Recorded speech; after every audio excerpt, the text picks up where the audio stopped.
A Baby for Christmas. A Bad Boy Romance. Secret Babies Book 7.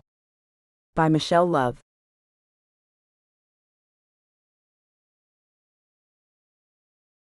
Blurbs. I was hesitant at first, but it turned into a night of pure fire. I am the only female billionaire in Louisiana and want a child for Christmas. That's why I hired charming, smoking, attractive Daniel Fontaine. He's the perfect candidate, and the only one I want. I offered him $1 million to stay with me long enough to get me knocked up. And to walk away, giving up all paternity rights once the job is done. But it's taking a long time for me to get pregnant, which I don't mind. Being with Daniel is a perk by itself. It's not easy to keep from falling for him. But can I trust him to be anything more than my baby daddy?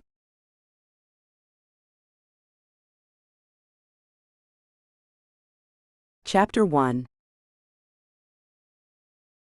Amelie. I'm sick of spending the holidays alone. Growing up, I always spent Christmas with crowds of people. This same sprawling country manor echoed with the voices of dozens of French cousins from my father's family. Their parents turned their noses up at me, the Creole daughter of a poor American mom, but the children just saw another playmate. When my father died in a drunken crash, the crowds disappeared, and his family turned their back on us. Christmas withered down to my mother, me, and maybe a few friends. My mom, an orphan, had no one but me. At least then we had no one around to hurt us with their duplicity or scorn. Now I'm in the same position. The only family I will get are children of my own. I'm 30 and unmarried. It's leaving me contemplating some pretty unusual options to fill up my lonely vacant home. Am I really going to do this? This year again, I'm having Christmas dinner alone just like the last 5 since Mother's death from cancer. I'm her only surviving child, and the duty to continue the family line falls on me. But times like now, as I watch the growing storm wind stir the myrtle fronds outside, I wonder what to do to have a child of my own. And on my own terms. The maids and other staff have gone home, aside from the security guards patrolling my mansion and grounds. The cook, Marcy, left a small feast of my favorites on covered plates: salmon with lemon and garlic, rice pilaf, tomato salad, a sliced Philippine mango, and a single glass of chilled Chardonnay. Cherry pie for dessert. Its crown of vanilla ice cream was melting so fast in the hot evening that I had to eat it first. It's not very Christmassy, but neither is the weather outside Baton Rouge today. My Christmas lights adorn palmettos and trees in full bloom and fruit. No severed evergreens or fake snow to be found anywhere. But like everywhere else, the Christmas feast is about family. So here, one is being planned. I dine at a small bleached wood table on the screened balcony, which peeks through the myrtles at the rolling lawn, spreading out in every direction from my estate. This was my father's mansion, my father's money, though in my hands it has multiplied exponentially. I get the occasional phone calls from France, now that I profit more annually than their country's GDP. I recall my mother and our last lonely Christmases and never answer. My cousins might have grown up into decent people, but they're a package with their parents, whom I want nothing to do with. That's why I dream of my own family, with my own children and grandchildren filling up this place. I used to dream of a husband as well, but time and disappointment have changed my ambitions. Since my mother died, I haven't even been on a date. Romance is a gamble, one that has not paid off for me. But a baby? It's so much better to care for a child on my own than spend another 10 years playing the field, looking for a man to love me and start a family. I want to be a mother. A man's permanent participation in the process isn't exactly necessary. And as much as I cried over Dad, genetic material and money were all he could supply. And I don't need money. Looking down at my notepad, I've been making a list of considerations, sometimes crossed off. Sometimes they make me blush. Intelligent. Fit. Healthy family history. Mentally stable. Responsible. No addictions. No family history of addiction. 34 to 42. Dark hair. Scratch out the dark hair. I don't actually care what color my baby's hair is. The donor can be any race or color, as long as he's healthy, meets the other standards, and is willing to abide by my terms. Apparently, that was too much to expect of Louisiana men when I looked for dating and marriage prospects. Even if all I wanted was to keep the money I earned before the marriage. That's how to distinguish a gold digger. If anything gets between them and my money, even if it's my own property, they get mad. The rumble of thunder distracts me, the lowering sky tosses through the branches and I nod. Not long now. Staring at my list, I take another bite of my pie, barely tasting it. Many people who would have taken advantage of me have been turned away. The last one was Marcus, who told me he would lay down the law as soon as we married, and that my estate needed a real man to manage it. By then, similar and worse encounters had burned me out, so I outright told him to go to hell. I dab at my lips with a napkin, the delicate girly way. I'm not always as sweet as I look. But a lady in my position should be. I haven't given up on romance so much as on letting men and luck decide when I become a mother, and how long to spend alone. That gives strangers too much control over my life, and many of those strangers have turned out manipulative and hostile. Rain starts falling in sheets, and the smell of ozone promises a real summer thunderstorm. The wind lifts my curly brown hair away from my face as it sighs its way through the insect screens. It'll be a beautiful night. The Lord of the Rings series is on when the thunder first rattles all the gem and mineral samples lining my living room walls in their cases. It's actually a parlor off my bedroom, but I don't spend much time in the vast spaces on the lowest level, not enough parties to justify it most of the time. The thunder rolls again. I scoop up the notepad and pick up the pen, taking a gander at my advertisement. Are you a healthy single or polyamorous man between the ages of 34 and 42? Single woman seeks donor for live-in arrangement. Discretion and a background check are required. One must be willing to move in and relinquish custody rights. Room, board, medical tests, and travel will be covered until conception is confirmed. Incidental expenses are negotiable. A substantial bonus is available for a successful full-term pregnancy. Sitting back, I let out all my breath and nibbled on the pie again, examining what was there so far. It seems cold given the subject matter. Maybe it should be. Would it be too soft? This is business. Even if it involves sleeping with me at least once a night, until a pregnancy is established. If my dating experiences do not improve, this might be the last time I let a man sleep with me. Maybe I should be pickier. Dark hair goes back in. The sort of men who have always caught my eye are Richard Armitage, Idris Elba, Hugh Jackman, and Mark Dacascos. The more personal parts of my list will not be printed. They are reminders for when the photos start coming in. Thinking about it, I add hot as well. Now you're just being shallow, I chuckle. But this situation will be awkward enough, no matter how attractive a specimen plays my stud. It will be even worse if I'm not attracted to him. A flash of lightning edges everything in a brilliant light for a moment, and I brace myself for a brownout, but the power doesn't even flicker. The plantation has been in our family for 5 generations. In my youth, the lights would flicker with every storm. Clearly, upgrading the power system has paid off.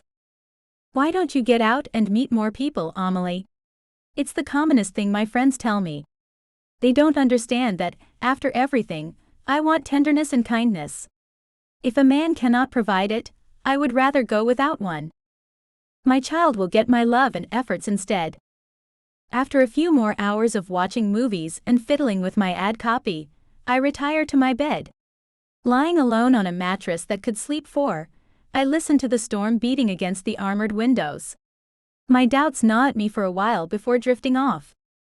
What if no suitable man responds? What if someone else shows up who tries to use me? What if he's difficult to live with or lousy in bed? Maybe I should have done the artificial insemination after all. My eyelids start getting heavy. I'll feel better knowing my child's father. And the idea of a life without love and connection is difficult to bear. Especially since it's hardly my fault. It's not like the bar was set particularly high for potential romantic partners. In this day and age, it seems that men will sometimes dig to get under the lowest bar. Even my father did that. My own bitterness is noticed with some amusement as I drift off. It will probably be fine. Not every man is dreadful, and most of the respondents will be perfectly normal. One of them should be able to help me conceive in the course of a year. Provided, of course, someone is interested. There's always the lab if not. And so I advertised anonymously online.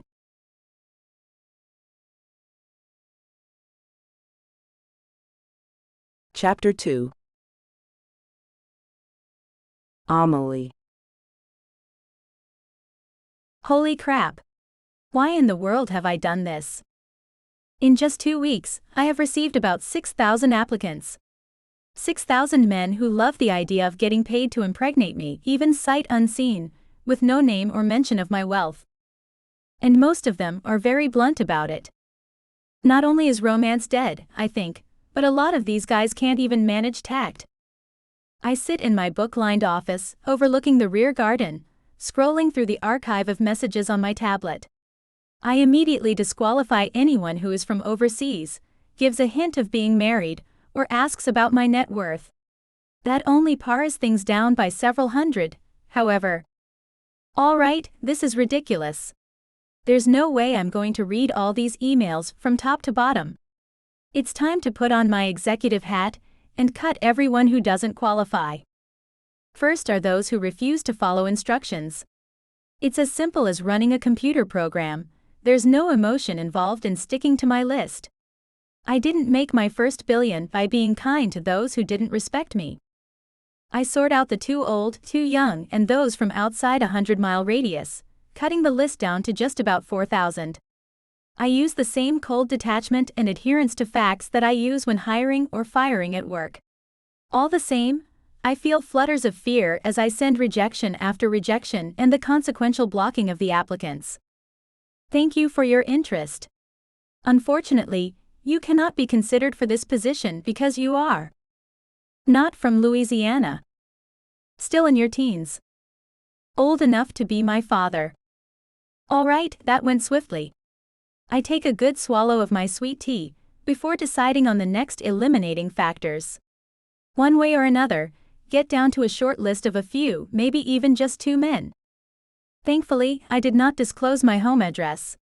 The image of strange men trampling my lawn and flower beds, tracking dirt onto my pristine walkways and stately porch, makes me shudder. How many people would turn hostile online if given the opportunity? Maybe it's silly to let strangers threaten me, even in big angry crowds. What exactly am I afraid of? I have money, power, and a small army's worth of security between me and any scorned suitor. Perhaps it's just instinctive, this urge to protect myself from the men who would use me without care. I cut another 900-odd applicants who are clearly trolling. A few at least give me a laugh. But none get a reply. And after that, the selection process becomes unsettling. 2 out of 3 left are so overtly and creepily in their approach that they make me shudder with revulsion. There's overexcitement and awkwardness, and then there's vileness, suggesting they either don't care about my comfort level or maybe just want to see how much garbage I'll put up with.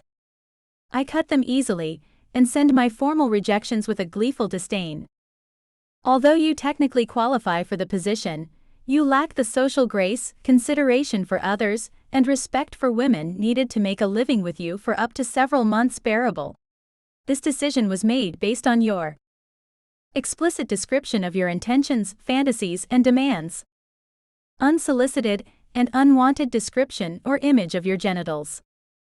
Assumption of my interest in a sub-relationship. Repeatedly calling me mommy. It seems that 200-odd of the remaining applicants want to preach at me for my immoral choice. The rejection pile grows. I've been judged by every member of my family, with the exception of my mother, and see no point in putting up with it from an applicant. That leaves 896 men. I stared at page after page of email messages, scrolled back and forth, and figured out other disqualifying characteristics. There are too many to interview. I couldn't even correspond with them all. Frustrated, I scroll the included image files.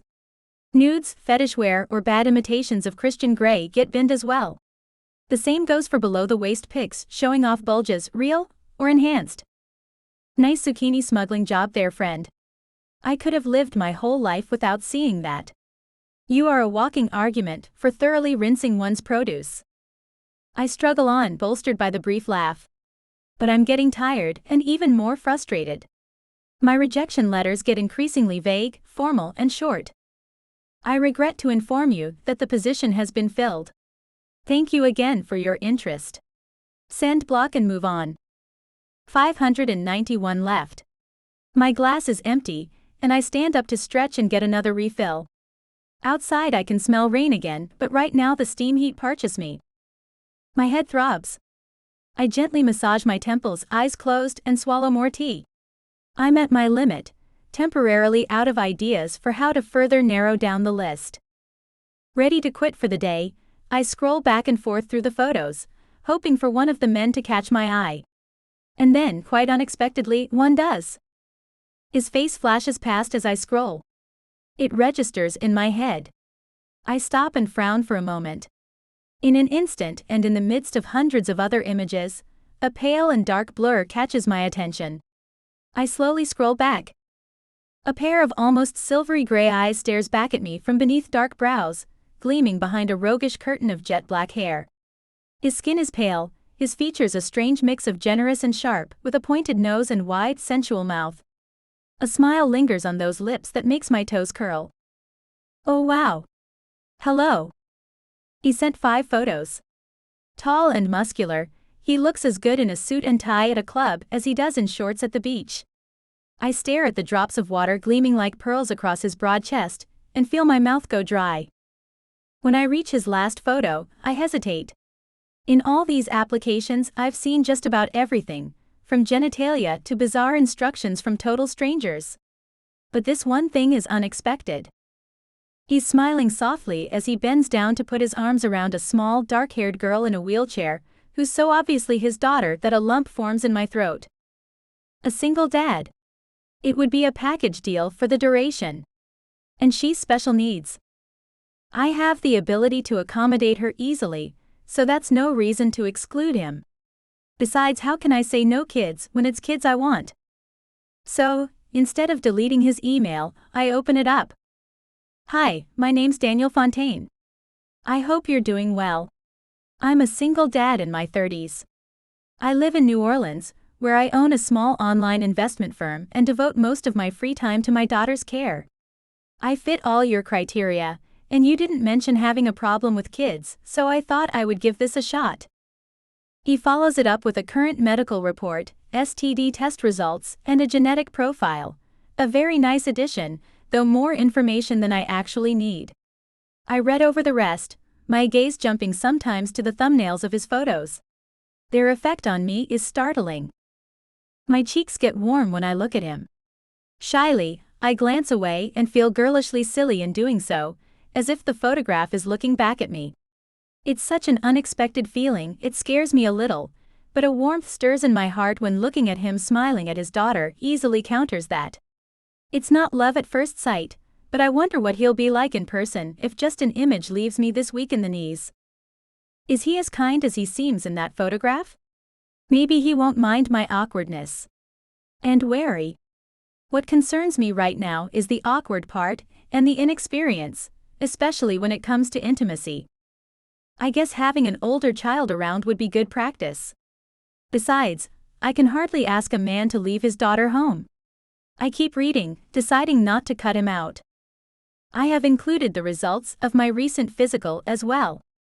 If more information about my health is needed, I can supply it. I'm a practicing martial artist. I don't smoke and do not drink more than a beer or 2 a day. My family's Cajun and French, and they live mostly on this continent. No health issues. A few smokers and one uncle who likes getting drunk, but nothing serious. The sole cancer death in my family was mesothelioma from asbestos exposure. My daughter Caroline was disabled in an automobile accident 3 years ago. She is 9, and undergoing physical therapy and surgeries in hopes she can walk again. Until then, she is confined to a wheelchair. I'm hoping this won't inconvenience you. It would, but that still isn't enough to delete his email. Instead, I bookmark it and move on. I decided to at least look through the remaining hundreds of emails, even though I knew that Daniel had already set a high bar for the rest of them. By the time I turn in, I've narrowed the applicants down to a dozen of the attractive, most eligible men in southern Louisiana, but it's Daniel's smiling face I see when I close my eyes.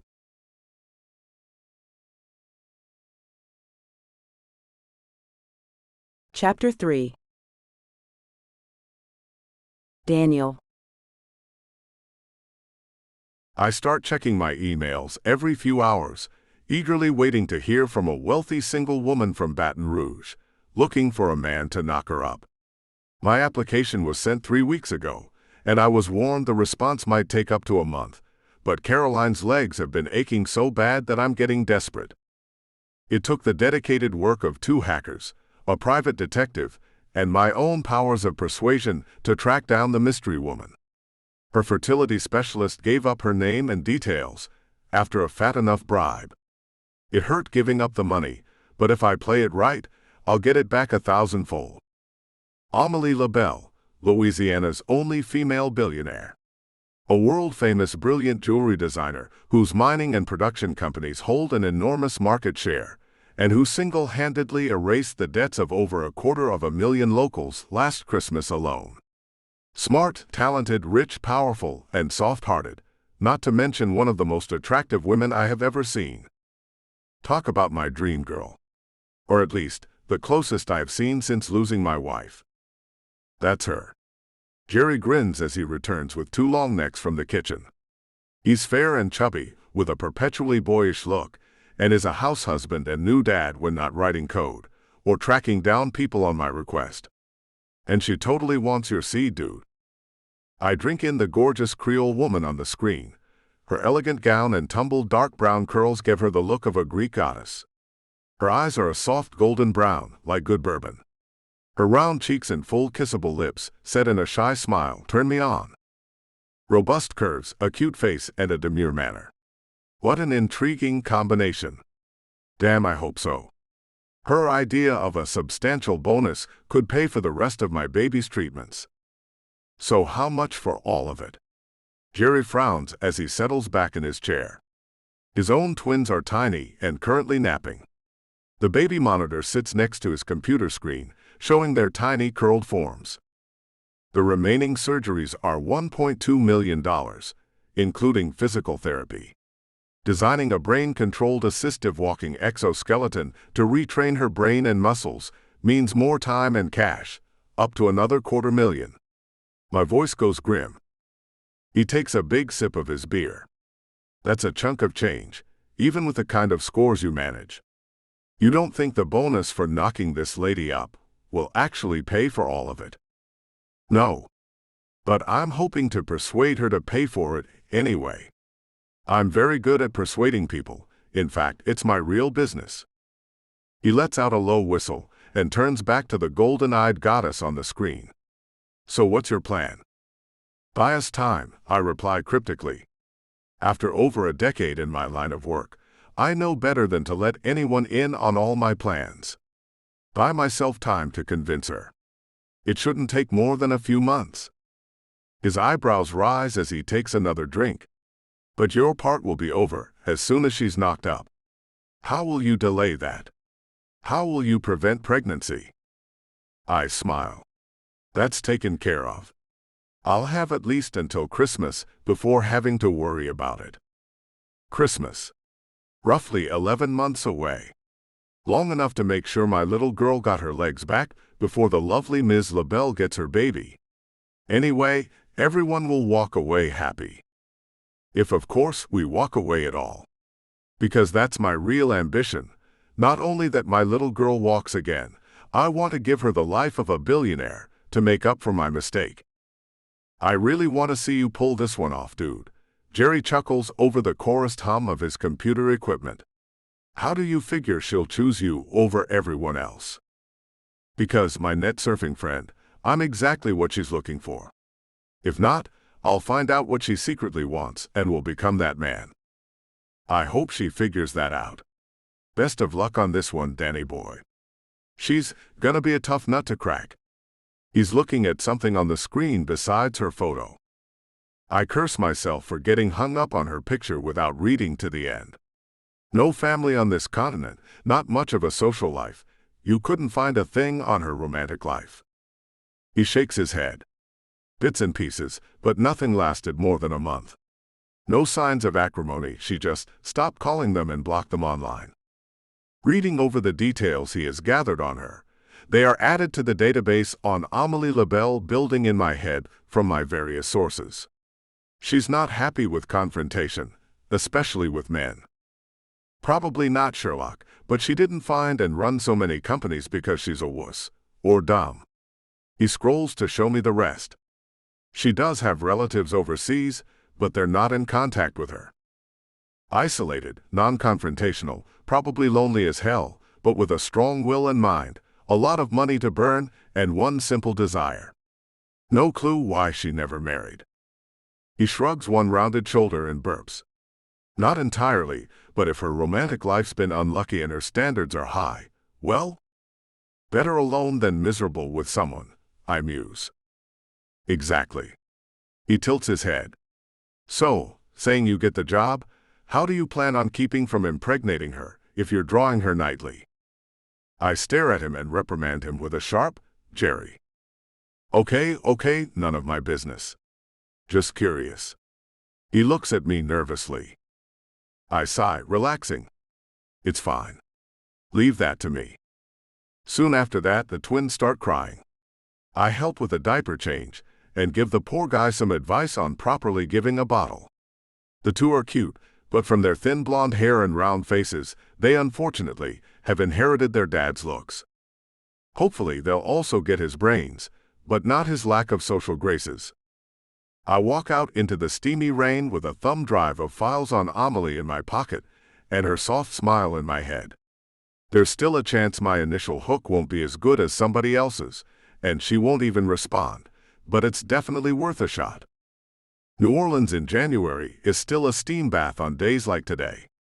The sky is low and a deep saturated gray, black with shadows of purple like massive bruises. Right now, all we have is soaking rain and the occasional whip of wind, but the feel of a real storm gathering behind it. Get home to my little girl. The wheels of my retired police car skid in the growing wind as the pavement becomes slippery from sheets of rain. I'm glad Caroline's not here. The skids and the way the wind rocks the big sedan would terrify her. If anything, she's an even more nervous passenger. It's the trauma. I'm not sure what to do besides the obvious. Soothe the nightmares, look after her when her upper back hurts, and do all I can to pay for every doctor's appointment. The bad memories and the growing levels of fear, those I don't know how to fix. Pulling into the lot at the extended stay place in Metairie, the rain is starting to turn into spatters of hail, and the sky is even darker. I get the cover onto the car and rush inside, hoping Caroline is holding it together, until I am at her side. When I enter our forest-colored, blandly decorated suite, Caroline is curled up on her bed near the big windows, quietly watching the storm. Her thin, pale little legs are simply stretched out in front of her, and she's typing on her laptop propped on a pillow beside her. She looks at me as I cross over to our small kitchen, her warm brown eyes so much like her mother's, it hurts to look into them. "Hey, Dad," she says in a tired voice. "Hey, sweetheart. Up for some lunch?" She isn't doing well today, shadows around her eyes, and she's paler than usual. She shakes her head, giving me a wan, apologetic smile. "Sorry, Dad. The pain pills are really tearing up my stomach." "I'm sorry, baby. Do you think you can get a nutrition drink down, at least?" It's our usual compromise when she can't eat. She licks her lips and nods. "Okay, Dad. Strawberry." I sit by her as she labors away, sip by determined sip. "When are we moving out of this place?" she asks as some color returns in her cheeks. "I'm almost healed from the last surgery. We don't have to stay, do we?" I gently smile at her. She hates the residential hotel. It reminds her too much of our early days when we were crammed into real hotels because there was little money and no honest work. I gave up honest work for her. She doesn't know where the money comes from. But she's right, we need a real home. I have a job lined up near Baton Rouge. It should pay well enough for the rest of your treatment. I don't want to get her hopes up too high, since it's not yet confirmed. She needs so much hope right now. Maybe I do too. My back hurts today, Dad. Even with the pills. She presses her lips together and looks at me pleadingly. I gently pat her on the shoulder. It's the pressure changes from the storm. You're still recovering from where they fixed those 3 vertebrae, so they'll be sensitive for a while. It'll get better. Soon you won't need so many pills.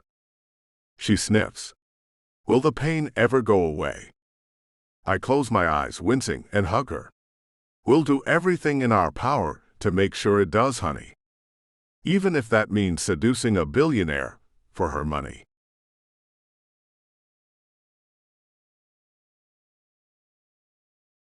Chapter 4. Amelie. So, Daniel Fontaine. My lawyer, Gloria Chan, taps her narrow pursed lips with her fountain pen and peers at her laptop monitor. Does in fact own a small investment firm in New Orleans.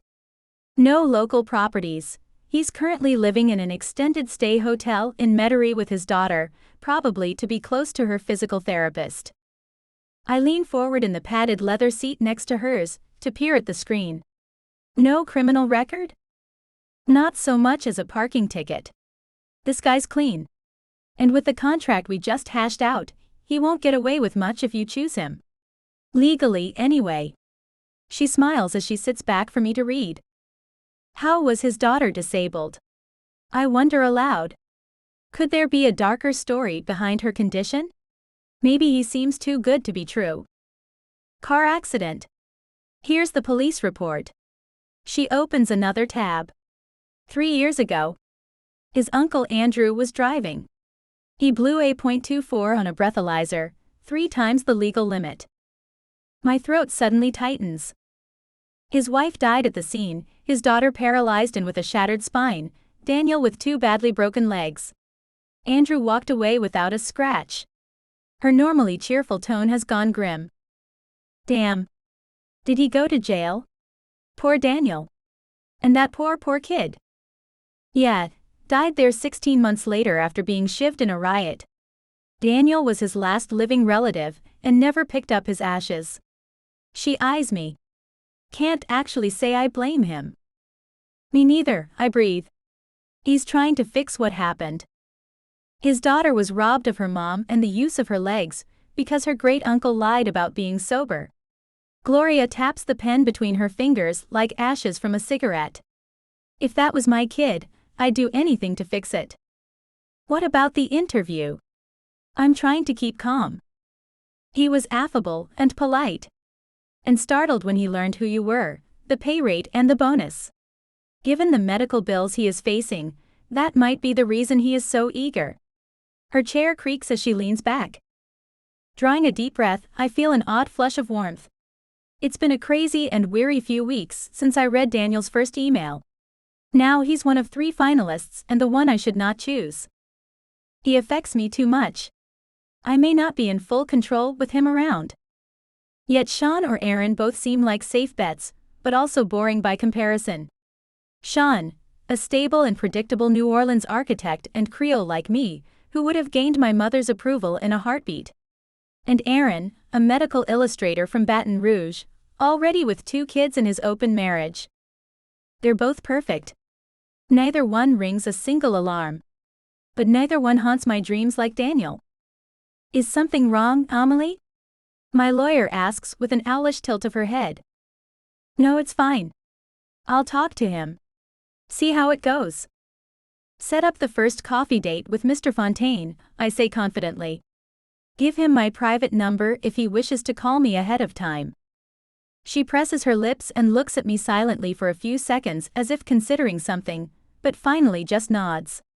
I'll try to nail it down tomorrow afternoon, she says and types in a few notes. Walking out into the misty afternoon, I hear a distant ambulance siren piercing the fog. Instantly, I think not of Daniel himself but of his daughter, that little girl with shattered legs and spine, a little girl my money might be able to save. I should just offer whatever she needs. I've saved people before. Sometimes it's the only thing that keeps the loneliness at bay. This world is dark and cold, but I have gained the power to bring some light to it. I can't win the approval of my father's family, or bring back my mother, or find a man to love me. But if modern medicine can make that girl walk again, and only lack of money stands in the way, I could save a good-sized country's economy with my money. Who am I to refuse this one girl? This could work well for all of us. I get my baby, his medical bills get paid, and his daughter gets her last surgery. The street is crowded despite the dreary weather. It's warm, my cream gauze duster and tank dress cling to me in the breeze. Walking, I feel another warmth rise up inside me again. He has a better reason than lust or greed to shack up with an unfamiliar woman and give her a baby. And I can't stop thinking about him. There's nothing wrong with the other two, except they're not him. They're not Daniel. Someone does a test tug at my tan leather purse strap and I turn at once, to see a retreating back and crop of dark hair. For a moment, I was able to escape how much I hate crowds. The good feelings distracted me, but not enough to fall prey to a pickpocket. Maybe I should go out with a driver instead of incognito, I think, returning to my small silver hybrid and settle into the driver's seat. But sometimes I wish to go unknown, quietly visit shops, and go about my business. Fortunately, the tug at my purse strap is the worst thing to deal with until the safety behind my gates. Well, that's that. My first pick among the finalists is having coffee here with me tomorrow. I stroll through my doorway. I stop, my heart suddenly pounding. Oh no! What to wear?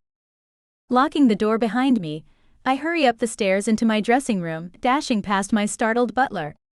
Is everything all right? Small sleek Edmund asks, his mild blue eyes narrowing in concern. Stand by for a refreshment list for tomorrow's coffee and possibly an emergency call to my seamstress.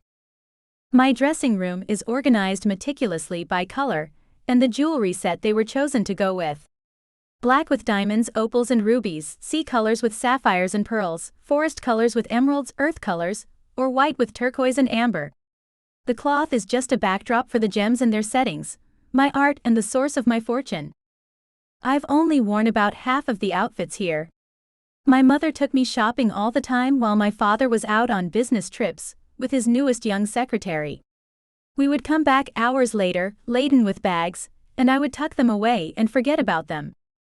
I take the brown jasper and coral set and hang it up along with my belt and purse, discarding the outfit into the hamper as I dive straight into a frenzy of trying things.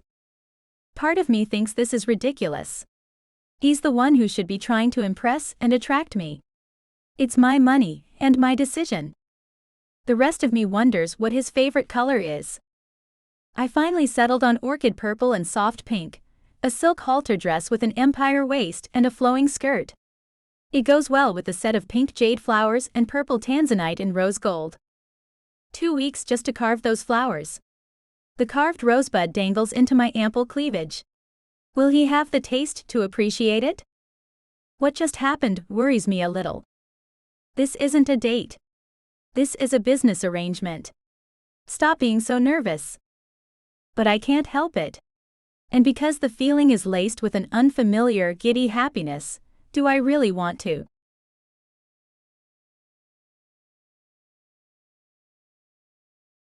Chapter 5. Amelie.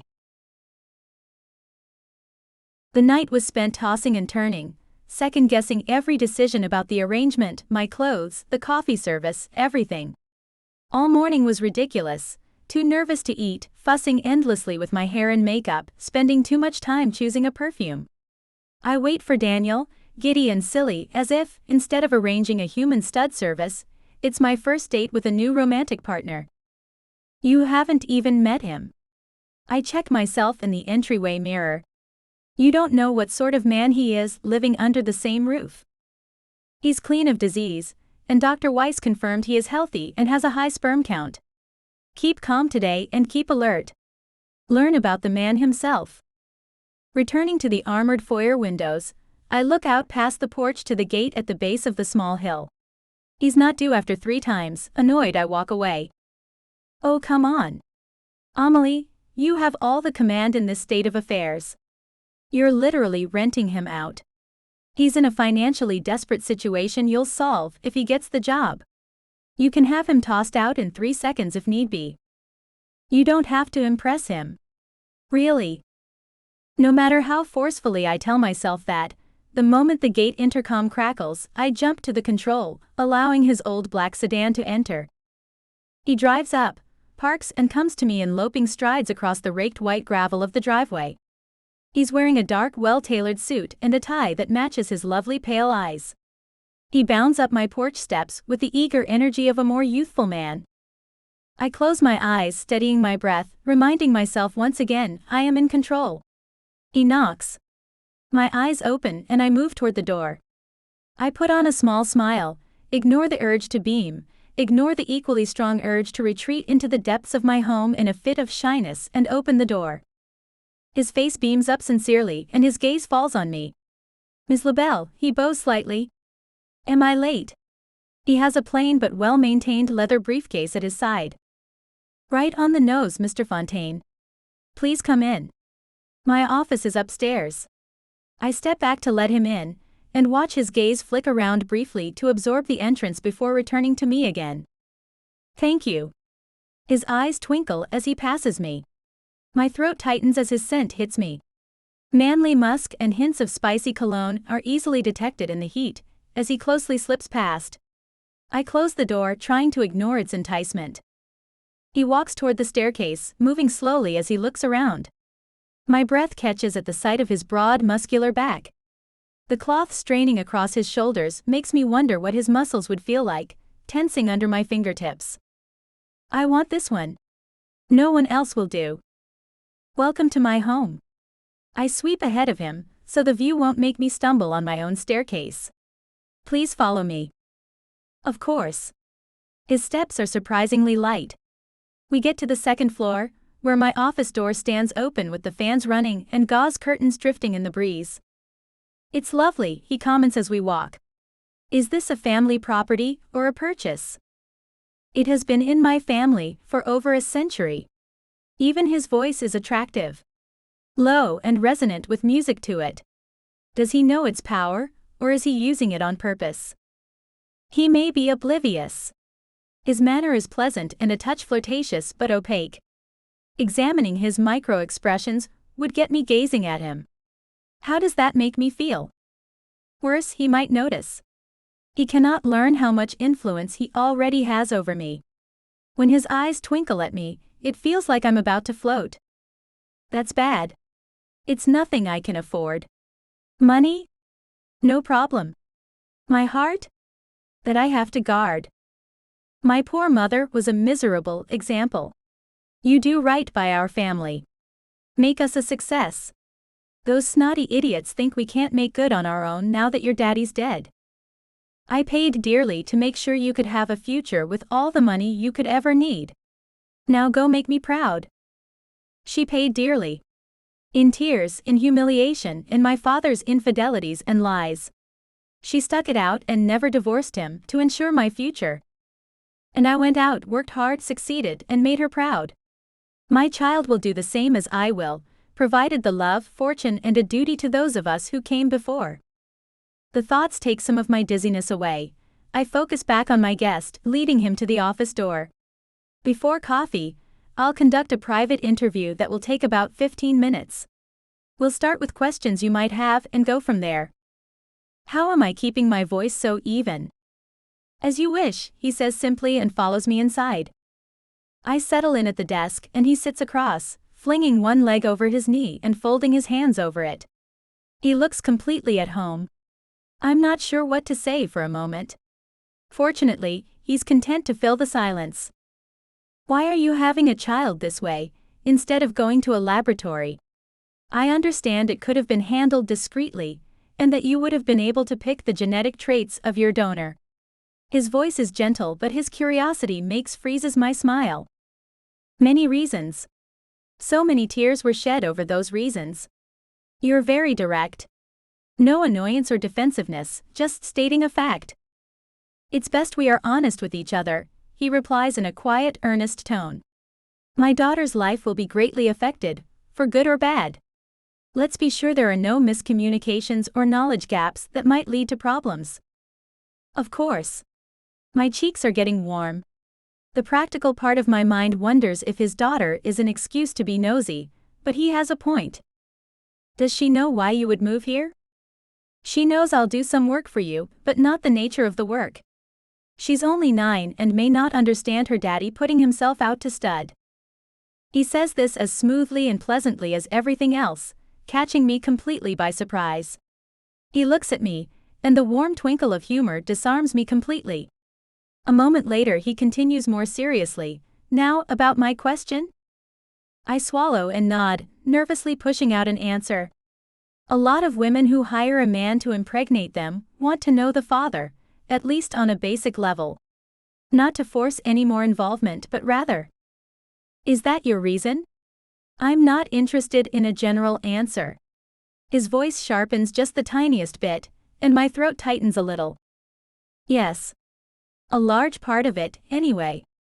A more traditional approach is not possible. Nor do I want to treat conception like. I hesitate. How do I tell a stranger going to a clinic felt like giving up? I couldn't even make a call for an appointment. How barren and sad it felt when I contemplated it. I want a child by a man's touch, not by a test tube. Would a strange man understand that? Like a mere medical procedure. I look awkwardly out the window, over his shoulder. A flock of small dark birds obscures the view for a moment as it rises into the misty sky.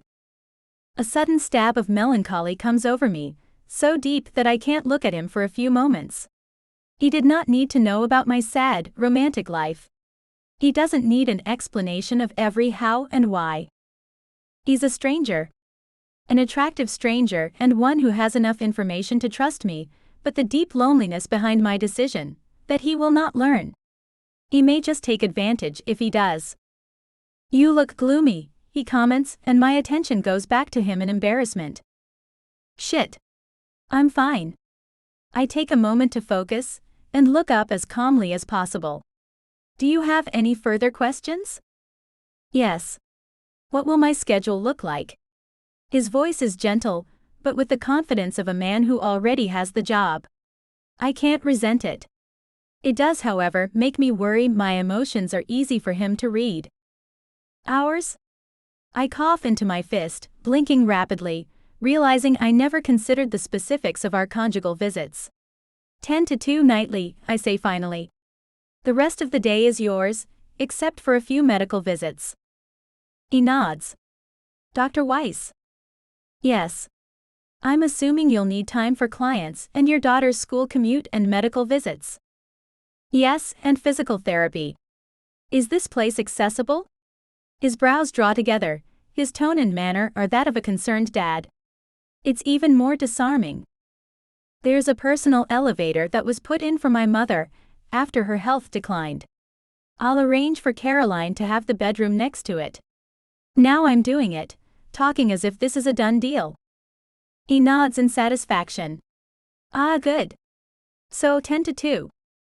Barring emergencies, yes. He looks more amused. My stomach flutters. Is he considering what to do to me first? Sometimes my daughter has a rough night, but barring that. He strokes his chin and then flashes a brief naughty grin that makes my toes curl in my pumps. 4 hours though. Nightly? I refuse to be knocked off balance by this amazing, intoxicating man. Yes. Until we can confirm a pregnancy.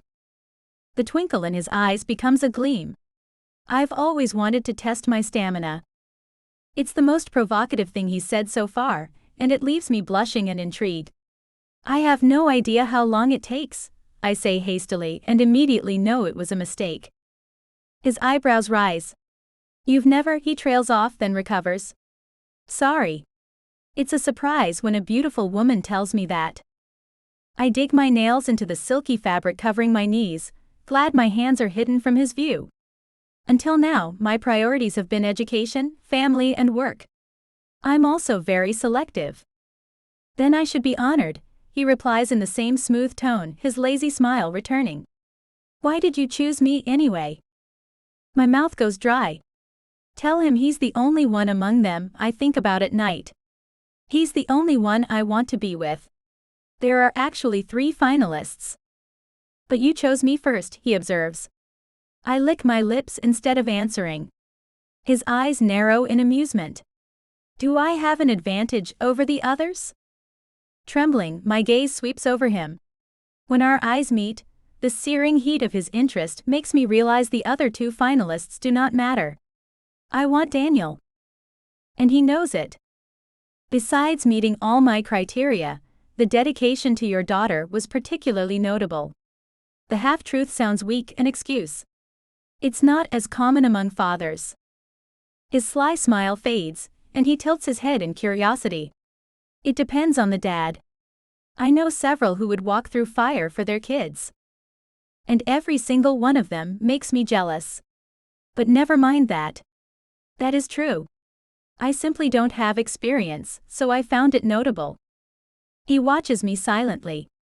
At that moment, what I have admitted dawns upon me. Suddenly, I'm a little frightened. I have no control around this man. Well, that's it for my questions. Do you have any for me? He tucks his hands behind his head, broad chest flexing under his sleek suit, eyelids lowering like a contented cat's. I'll let you know. Your advance is $50,000 plus expenses. You'll receive it upon move-in, in cash if you prefer. I hesitate, and then find myself offering more than intended. If you need assistance with medical bills during that time, let me know and we can work something out. His eyes light up. I appreciate that. I relax. He's not manipulative. He's just a dad, jumping at a chance for his daughter. Would you like to come down for coffee now? Absolutely. Mind if I take it iced? I'm parched. He winks as he rises from his seat. Of course.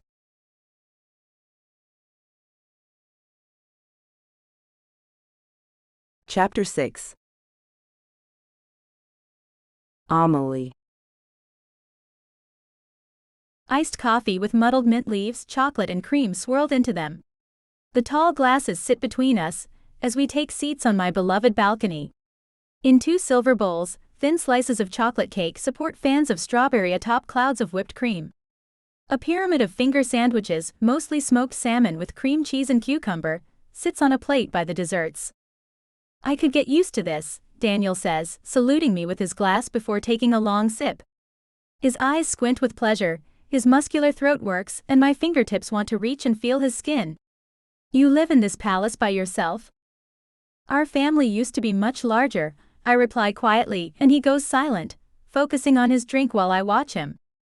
If it's the family home, it would feel weird selling it and living somewhere else. He grabs a sandwich and bites into it with a grunt of enjoyment. That's exactly it. That, and honestly, my father's family has gone back overseas, so it's up to me and my descendants to fill this place up. The coffee gives me a rush of energy. I've barely eaten since this date or appointment. I'm starting to understand where you're coming from, he muses, seeming intrigued. Or is it just a projection? I hope not. I do have a couple more questions now that I've thought about it, he starts, setting down his glass. Where is my room? That depends on your preference, I say very carefully, aware of my heartbeat picking up. There are 6 bedrooms on this level besides mine and your daughter's. And I'm still talking like he's got the job. Is he calling the shot, or are my hormones? You're probably used to sleeping alone. I do my best not to bristle. I'm a very light sleeper. Again, no point in getting into details. When my father's romantic partner wandered drunk into my bedroom, nude and strange, wobbling toward my bed in the dark, I started locking my bedroom door and sleeping lightly indeed. He took me shopping for a new bedroom set, bribing me with chocolates and cash not to tell Mom. But she already knew. Understandable. So about this place. Can we use its facilities while we live here? You have a pool. Swimming is good for my girl's rehab. Would that pose a problem? He's a little tentative, and I am less worried about my own vulnerability. Absolutely not. So long as someone is supervising, she may use the pool whenever she likes. The sandwiches are on slivers of toasted sourdough sprinkled with dill seeds. They crunch pleasantly between my teeth. Maybe it's all right. We're acting like it's a done deal. This is comfortable, aside from my ridiculous shyness. He's thoughtful and he seems to like me. We get along all right and I want him in my bed. Maybe the last part is the most important, the primal instinct that overrides intelligence and leaves me impatient to hold him. The part that wants a child of his blood, his out of 6,000 men. I nibble on the treats and watch him eat as we chat. He tells me about his daughter, her love of drawing, how much she wants to settle somewhere and have a dog. I tell him about the house, the few off-limits places, mostly the kitchen and my jewelry workshop as well as my bedroom, and about my own schedule. So you've taken a partial hiatus from your company? He leans forward and puts his chin in his hands. Who runs the show in your absence? I still have the final decision, but the board handles most day-to-day issues for the next 2 years. It might not be the most ambitious move, but my mother would understand. My shareholders were less sympathetic, but I'm still the majority stockholder, and what I say goes. What are you hoping for? That smile. Stop it. It's too sweet, too warm, and too sensual. I want to see it every day. Raising a girl would probably be simpler, since what she'll be going through will be familiar to me. But any child is a blessing. That's the most diplomatic response I can offer. Daughters can be a handful. I try to be a good dad, but I'll be out of my depth the moment she hits puberty. He laughs ruefully and I laugh with him. It feels really good. You don't have a boyfriend who will get jealous, do you? He asks in that same mild tone. One tapered fingertip nips up a bit of cream from his dessert, and then disappears between his smirking lips. No, I haven't been, that is. How does he do this to me? I busy myself draining the last of my coffee from the melting ice cubes. Calm down. I don't date, I finally manage. He tilts his head in a curious, almost animalistic way, his pale eyes staring unblinkingly into mine. Why? I catch one of the ice cubes between my teeth and bite down on it.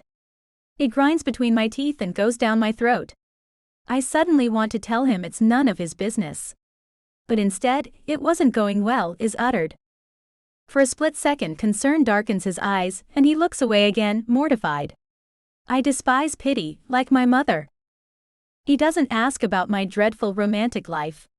Instead, in a gentle warm tone that comes out smooth as honey, "You must have a case of skin famine." I look back at him, eyes wide, and see him licking a bit more cream off his finger with a naughty gleam in his eye. Skin famine? Skin hunger? The need to be touched. Most of us have it, at least to some degree. I suppose, I murmur, suddenly very uncertain again. Warmth and a weight fill me up, and his hand gently covers mine. Maybe I can be of some help there too. I start trembling again. His fingertips caress the back of my hand, sending jolts to the pit of my belly. The way you look at me. I'm eager to get started on that baby if you are. Oh my. Don't tell me you're not curious. He stands. I get up as well and he moves closer, looming over me, his masculine scent clinging to my nostrils. I don't imagine you'll want to spend months trying for a baby with someone who doesn't know a thing about intimacy. His sudden intensity catches me off guard. Breathless, I stare into his eyes as he squeezes my hand and draws me so close, his shivery breath is on my cheek. His powerful body brushes against mine, and his free hand slides up my arm in a light caress. Sure you wouldn't like a taste? His voice is low, full of heat. I stare mutely back at him, astonished by his bold proposal and by how appealing it seems. When it comes to doing anything physical with a man, I've always taken it slow, glacially slow. My stomach contracts with a flood of shyness. Tell him to go away. Make up an excuse. He's just a finalist, he hasn't won yet. But he has. When I first looked at his photograph, I thought of him every night when he proved time and again that he was exactly what I was looking for. Not just a donor for the child I crave, but a romantic partner for the duration. I wrestle with myself, close enough that his warmth settles against my skin like summer sunbeams. And then he does the worst thing possible. He reaches out for me and wraps me in his arms, his broad chest becoming my pillow. Come here. No, don't, I think, a moment before he cradles the back of my skull as the warmth inside my chest spreads through me. Don't be so sweet. Too late. He holds me tenderly enough that I could break his grip, but I melt against him instead. He's warm and solid, and his hand slides up and down my back in a stroke that leaves me weak in the knees. Oh, I murmur, feeling his burly back under my palms and his heartbeat against my chest. It's been so long since anyone held me that my heart aches. And I can't remember a man being this tender. A faint rattle of him pushing aside my plates before he returns to stroking my back. Every caress leaves me warmer and looser, the ache slowly burning away as the heat of his touch brings my focus to the present. Not in my sad past, but now in my mansion with a man who will do anything to me that I want. I look up at him and his kiss steals my breath. His warm, firm lips touch mine, catching my lower lip between them and brushing against the corners of my mouth. His hands fondle my hair and back, slide over my shoulders, grip my hips and pull me closer. Leaning back against the table as he bends over me, a low rumble of contentment vibrating his lips against mine. If I did not want him so badly, his audacity would earn him a slap. But all I can do is cry, my legs sliding against his as I press closer to him. Skin hunger indeed. He was right about that, right about many things. The more he caresses me, the closer he gets, the more I want. It's like the first taste of food after a 2-day fast, glorious, intoxicating, whetting my appetite for more. Then gently, almost reluctantly, he lets me go. I stare at him, breathless, leaning on the table, aching from the loss of contact but also, on a certain level, relieved. He could have taken things a lot further, and I would have been swept into it, completely at the mercy of my desire. It felt lovely, but I don't want to go this far on a balcony table, and he's too much the gentleman to take it there. So, he purrs as he helps me onto my feet. Where do I sign and when can we move in? I take a shivery breath. My lawyer will send the release forms to your hotel tonight. I manage, sounding fragile and completely enthralled. He smiles, conquest gleaming in his eyes.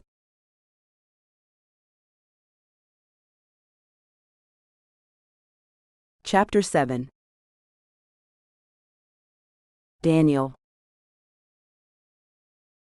I want to crow, wheeling Caroline up the newly installed wheelchair ramp and onto the porch of our new home. Her eyes are so wide. Is this where we'll be staying? She breathes in amazement. Yep, for at least 6 months. I'm hoping for longer. It depends on how much work Amelie's got for me. And by work, I mean keeping her good and seduced. But you need not know that, honey. So, Miss LaBelle's will let us stay through the rest of my surgeries too? She sounds hopeful and less tired than in months. Hope is a heck of a drug. Also, they do not have to live on hotel food in a small suite with few services, nothing to do but watch TV and nowhere to go. Yes, at least that. She wants to make sure you are comfortable here. I almost feel a bit guilty. It's clear that under the stiff guardedness, Amelie is a very kind-hearted woman. She doesn't deserve to be used. On the other hand, she probably won't mind if I parlay a few extra months of good intimate moments and good company into working legs for my daughter. She doesn't have to know our prolonged affair is intentional. Only how good I can be for her. I'll take your belongings upstairs. Amelie's butler, in all the excitement, I've already forgotten his name, bows his neat balding head and transfers our suitcases to a small luggage cart. I nod distractedly. Thank you, Caroline says, and he smiles politely, but his eyes twinkle. Likes kids, huh? That's a good sign. Though honestly, I can't imagine Amelie hiring anyone who doesn't. I had it in the bag the moment our lips met. That little tremor that went through her, the way she stretched against me, the way her hands slid up my back, the disappointment in her eyes when I let go. Keeping the surprise from Caroline for a day and a half was rough. But it's all paid off now. I've won, and she's delighted. When Amelie appears at the top of the stairs, a fat folder and a pair of keys in her slender hand, my gaze slides over her hungrily. She's in a sea-green dress to complement the cluster of sapphires and emeralds at her throat. The silk clings to her, its layers fluttering around her like butterfly wings. Tonight, I think, and then quickly push that out of my mind before it arouses me in front of my daughter. "Welcome," Amelie says. Her gaze drops to my daughter, and she smiles. "I'm Amelie Labelle. Has your father told you about me?" "Not all that much. But of course, Caroline has done her research anyway. You're the jewelry billionaire. You still make your designs. Is Dad doing your investments?" Caroline's tone is bright and probing. Amelie blinks in surprise. "He is assisting me in one of my future ventures," she says carefully, and I relax. She's not the best liar, but she's trying to keep from confusing or upsetting my daughter. "I'm really glad you're letting us stay here," she replies, changing the subject. She's already sensed there's more to this, but she's not the nosy type. Otherwise, I would have been in trouble years ago. I have more than enough room. And I've grown tired of living alone. Amelie smiles sadly for a moment before her expression brightens. "Well, let's give you the tour and get you settled in your rooms." She's all business again, despite her warmth toward Caroline. Her voice is smooth, her manner unruffled. She's in control again, and it only tempts me more. The innocent, yearning soul beneath the poised and successful businesswoman fascinates me. But her carefully cultivated act has an appeal. One would never know how quick she was to tremble and cling to me. She's so smooth, sweeping through the halls and rooms of her plantation home like a princess. It makes me want to heat her up, to rumple her clothes and spread her curls across a pillow. I imagine her sea-colored dress discarded on the floor of Amelie's luxuriant bedroom as she writhes under me. I imagine pleasuring her so well that she begs for more, so well that she barely notices she's not getting pregnant for longer than expected. I got into this so my little girl could walk again, but right now the word keeps beating in my brain. Tonight. Maybe even sooner, if I play things right. "And this will be your room, Caroline," Amelie says far too long later.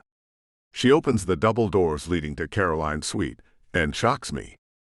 The entire room has been redone in the same shades of blue as the outfit Caroline wore in the photo I forwarded. There's an adjustable bed with space on either side for her wheelchair, an accessible bathroom, a television, a computer, and a snack fridge. I stare at Amelie as Caroline lets out a cry of delight and smiles mischievously, her nose wrinkling. "Oh wow! This is amazing." Caroline rolls in, looking around with even wider eyes. She turns to Amelie, as if half expecting it's a joke. "Are you sure?" "Of course." Amelie's smile warms, and more kindness comes out in her expression. "I will need your father at odd hours, and both you and he should be comfortable for the interval." Thank you. I don't really know what to say." She sounds a little choked up. Amelie notes this immediately, and moves toward the door to give us some privacy. "I'll let the two of you settle in. Daniel, I'll be in my rooms when you're done." She leaves, and I turn to my daughter, who is still processing all of this. "Dad, is this really happening? I get all of this. And the surgeries and no more hotels. For as long as I can manage, yes. And by the time we leave, we should have enough to get us a small house somewhere. Or, if the lovely young heiress gets wrapped around my finger enough, we can stay forever." As I help my daughter unpack into the low wardrobe, we talk about the rest of the day. She wants time to herself. Her back hurts, and the pain pills are making her groggy again. Once she's in her sweatpants and t-shirt and settled on her new bed, I kiss her forehead and smile at her. "You need anything before I check with the boss?" "We'll have dinner later, right?" "Yeah, probably the three of us." "You'll love it. The food here is great." "Good. I got tired of room service. I make sure she's resting comfortably before stepping out. I cross the hall to my room next to the enormous master bedroom. It's luxuriant and masculine, dominated by a mammoth wood-frame bed. I toss my coat on top and make sure my bags are here. Then, I eagerly walk out again. It's obvious what's in that folder, and those keys are mine. The papers are signed, the deal is sealed, and I'm about to be $50,000 richer. But right now, all that is gravy. The real fortune is waiting on the other side of this door, and every instinct tells me to go there and make her mine. I'll spoil her. I'll make her feel so good that she'll have more trouble letting me go. I gently knock on her door and put on my softest smile as Amelie opens it. Caroline's napping. I step inside. She nods and closes the door behind me. She gasps as I brush against her, and I turn so quickly that it's almost a reflex. I take her in my arms, and the money, the keys, the long con, even Caroline, all slip out of my mind. There is only Amelie, and her body is pressed eagerly against mine.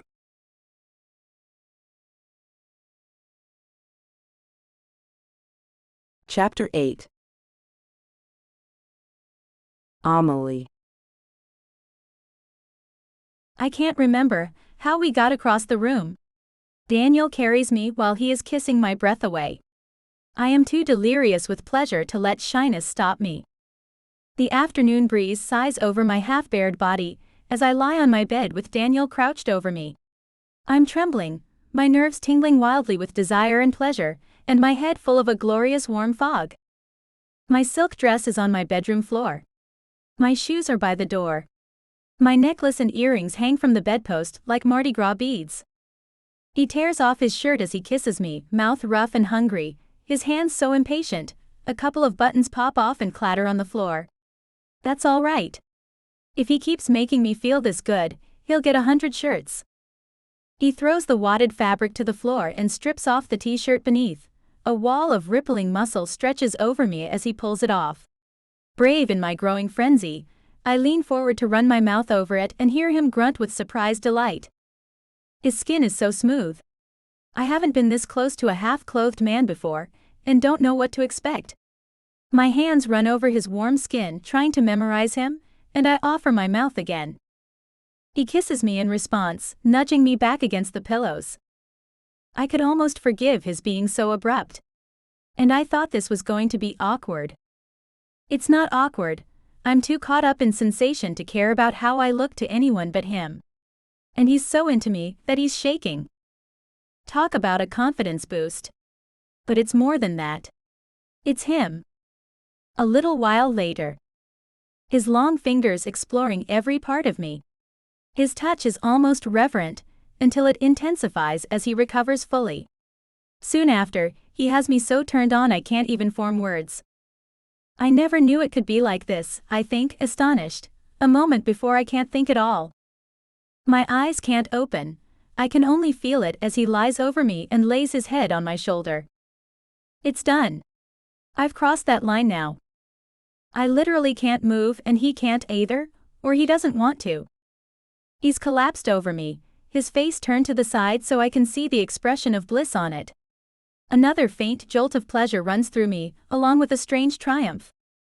I close my eyes, drifting off blissfully. I chose right. You are the one. But even as I slide into sleep, there's a pang of sadness and regret as he slips out of bed and leaves. What will it be like when he leaves for good? That's a long time away. I turn my face to the pillow.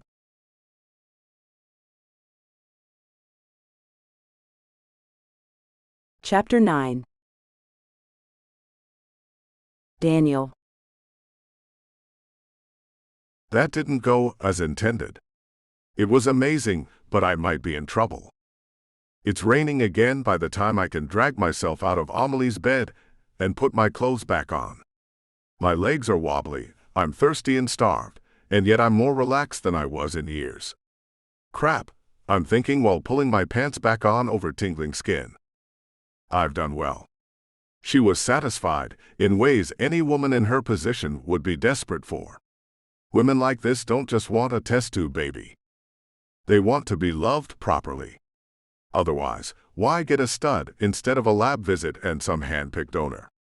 Maybe it's oversimplifying things, but I was right when it comes to Amelie. She wants more of this. I pull on my shoes and turn to get out of the room. With enough candy and good companionship, she'll fall for me. For certain. I step out of the door, quietly close it, and lean against the wall just outside, watching the rain through a hall window, gathering my strength. I swore to do anything to make up for what my stupidity cost Caroline. Even make a billionaire fall in love with me. Whatever else happens, at least Amelie will be distracted and pleased long enough to pay for the surgery, the exoskeleton, and anything else to help Caroline. There's something else though. If I get turned on again, I will be right back in that room and on her in seconds. And she will love it. And I will love it too. And that's risky. It's dodgy, and you know better. It's not actually a temptation, not for a while at least. She got everything, light and tingly from knees to belly. I emptied myself in her and enjoyed every second of it. I've never felt this much intensity with a woman, ever. Even my wife, Mariah, is the mother of my child. The woman who took all the light out of my life when she passed. The years with Mariah were wonderful, loving, and optimistic despite our financial struggles. They were full of her kindnesses. Her past left her shy, and I was always tender with her. Despite my enduring love, this level of sheer intoxication was unknown to me before Amelie. I squeeze my eyes shut. What the hell is going on? The seduction is going perfectly. Amelie is having so much fun, she doesn't want my visit to end. It's only my opening move, but she's taken to it even more than expected. But it's supposed to be one-sided. My feet need to remain on the damn ground to maintain control of this situation. Otherwise, it could all come crashing down. I walk down to the kitchen, enjoying Amelie's scent clinging to my skin. The place is bigger than some restaurant kitchens, with stainless steel and copper counters, a walk-in freezer, and a pantry bigger than the bedroom of my hotel suite. I grab a pitcher of filtered water from the fridge and drain it, glass after thirstily gulped glass, as I create a towering deli sandwich for myself. Am I dissing Mariah by getting so turned on with another woman? But then I smirk and dismiss the thought. Damn, okay. Stop being emo and get some clarity. It was remarkably good intimacy. I'll be happy to keep having remarkably intimate moments with Amelie for the next few months. If it naturally turns into a relationship, all the better. But until the situation is established, I can't fall for her. Taking a seat at the breakfast table, I take a massive bite of my sandwich, chewing rapidly.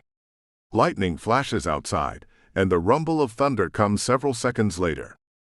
It will take 5 to 6 months before she starts asking why being with her hasn't produced a pregnancy yet. If she's happy enough, she may not notice or care. But I can't lose my head in the process. My phone rings when I'm halfway through the sandwich. Dr. Weiss is calling using the burner phone I gave him. Afternoon, Doc, I say in a mellow voice, ignoring the apprehension in my gut. Good afternoon, Mr. Fontaine. I trust that you and your daughter are properly installed at Ms. LaBelle's mansion. Weiss has an arch, cold tone to his voice that makes my eyes narrow. I put my sandwich down on the plate. Yes, thanks, she's napping. How can I help you today? I already identify it, and the very thought sends my blood pressure rising. It's regarding these tests. My career's at risk by falsifying records for you, he says in the same snippy tone, now with an edge of glee. Oh, you idiot. How much extra is this going to cost? Go on. An additional $50,000. I break into a dry little laugh. Damn, man, do you have a payment coming up on your yacht or something? I want to squeeze his neck with both my hands. How the bribe money is spent is none of your concern, Mr. Fontaine. His voice gets cold and arrogant. Defensive, the jerk knows he's being greedy. And if I say no? A faint, sharp intake of breath as I challenge him. You will have your recent vasectomy exposed and end up jailed for fraud, he says mechanically as if reading a script. How much time and whiskey did it take this jerk to get the nerve to call me? Do you really plan to drop the dime when it will implicate you as well and ruin your career? A long silence follows.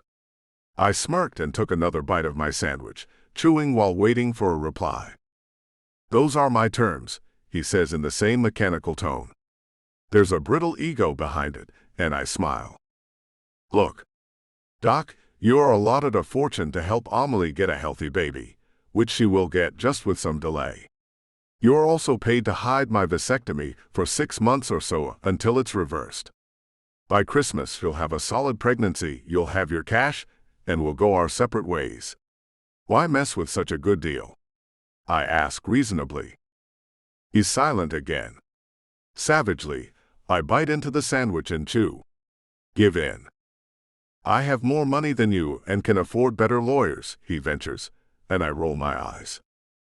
That's not true any longer, remember. I gently reply.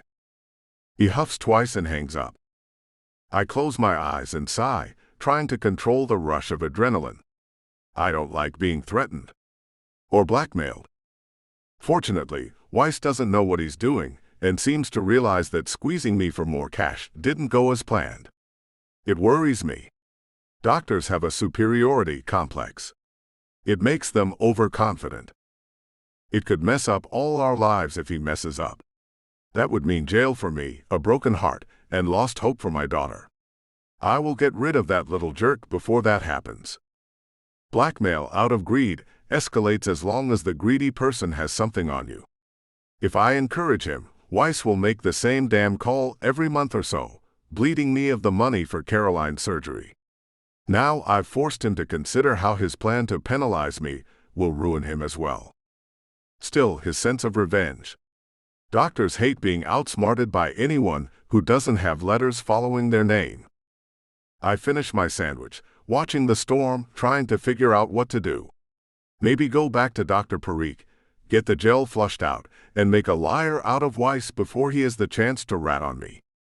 I take a deep breath as lightning flashes beyond the windows. That would be easier said than done. Parikh will not be back in town for a few months. Maybe find someone else. A faint pang of guilt overcomes me as I rise to put my plate in the sink. I wish this never happened. I'd rather go back to building houses. But building houses won't pay enough to treat my daughter, thanks to gluttonous doctors like Weiss. Neither will small investment commissions. My options have been limited since the night my uncle pulled out his car keys and ruined our lives with his lies. Amelie doesn't have to get hurt. She never has to know. She'll get what she wants and barely miss the money. If we get more out of this, if we live here on a permanent basis, me, my wife, and Caroline, it's even better. Either way, I have to pull it off flawlessly, or everything will come crashing down. Caroline's worth the risk, I remind myself, going back upstairs to check on her. But that tiny pang of guilt is haunting me.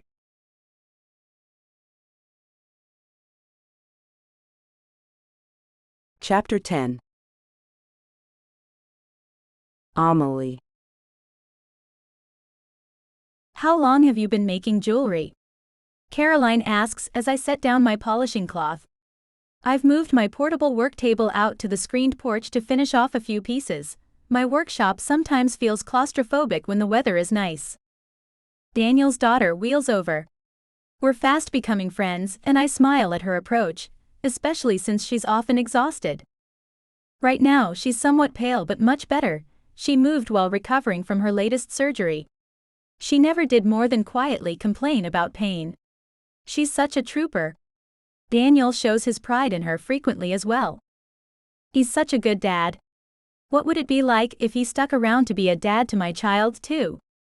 I smile wistfully at nothing, and turn my head hastily to answer. My grandmother taught me how to knot pearl necklaces when I was 16, and it's sort of built on that. It's been a month since they moved into my life, and the days have rushed by. I was worried that having people in my space would bother me in the long term, but it's wonderful. No more loneliness gnawing inside of me, a sensation that has never been comfortable. Why do you have to put a knot between each pearl anyway? She gazes at the amber, jet, and fossil pieces I've been polishing. Is it so they won't slide off if the string breaks? That's part of it.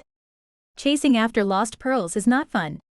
Nothing rolls under furniture faster. I hold up the heavy necklace and watch the cherry amber light up in the sun. The other reason is that pearls are delicate, and the knots keep them from rubbing together and damaging one another. Her eyes light up. Oh, so it's like a padding. Exactly. You're quite clever, Caroline. How are you feeling today, anyway? I set the necklace down. Well, it hurts, but it's different. Before it hurt, and I couldn't move that part of my back. Now I can move it, but it hurts lower now. She wiggles, then winces. You don't have to show me, honey. I'm sorry it hurts, but did you feel anything there before? She shakes her head. No. And I'd rather hurt for a while than feel nothing at all. That's usually best. Dad says they'll give me robot pants so I can walk again, she says solemnly, and I have to stifle a giggle. It's an exoskeleton, sweetheart. You wear it over your pants. Your daddy told me about it. It seems pretty high-tech and amazing. When he first brought it up, I offered to fund the program further. Taking blood money out of gem mining made me rich. Investing in medical technology to help people walk again is good for my soul. How can something like that teach me to walk again? She tilts her head. It is controlled by your thoughts, and it moves the legs for you so your muscles and joints remember what walking is like. That way your muscles will stay strong, maybe strong enough that you won't need the exoskeleton one day. Will I be able to feel my legs or just move them? She looks down at her legs, which are scarred and thin. Once you get the last of those bone fragments away from where they're pressing on your spine, you should feel more, if not everything. Am I explaining this well? Living with Caroline has been a crash course in living with a kid. She's smarter and more mature than most 9-year-olds, but she's still a kid, and sometimes my inexperience with children really shows. She's always asking what the $10 word I just used means, for example. She's adjusting, but I could do so more myself. I don't want to upset her. She's had a very rough time, and I care about her. Besides, her daddy dotes on her, and anything that might drive him away is the last thing on my mind. That man is candy. I can't get enough. And even though he's being paid, nobody pays him to spoil me like this. Before him, I had never been with someone. I never knew what it felt like to be fully turned on. Now, I don't fall asleep without sinking into that wonderful soft feeling of satisfaction that comes after I do.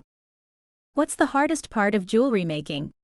Caroline peers at the necklace, but is thoughtful enough not to touch it. Most jewelry is made of metal, and metals are tough to work with. You have to use smelly fluxes and polishes, heat them up and bang on them, all kinds of things.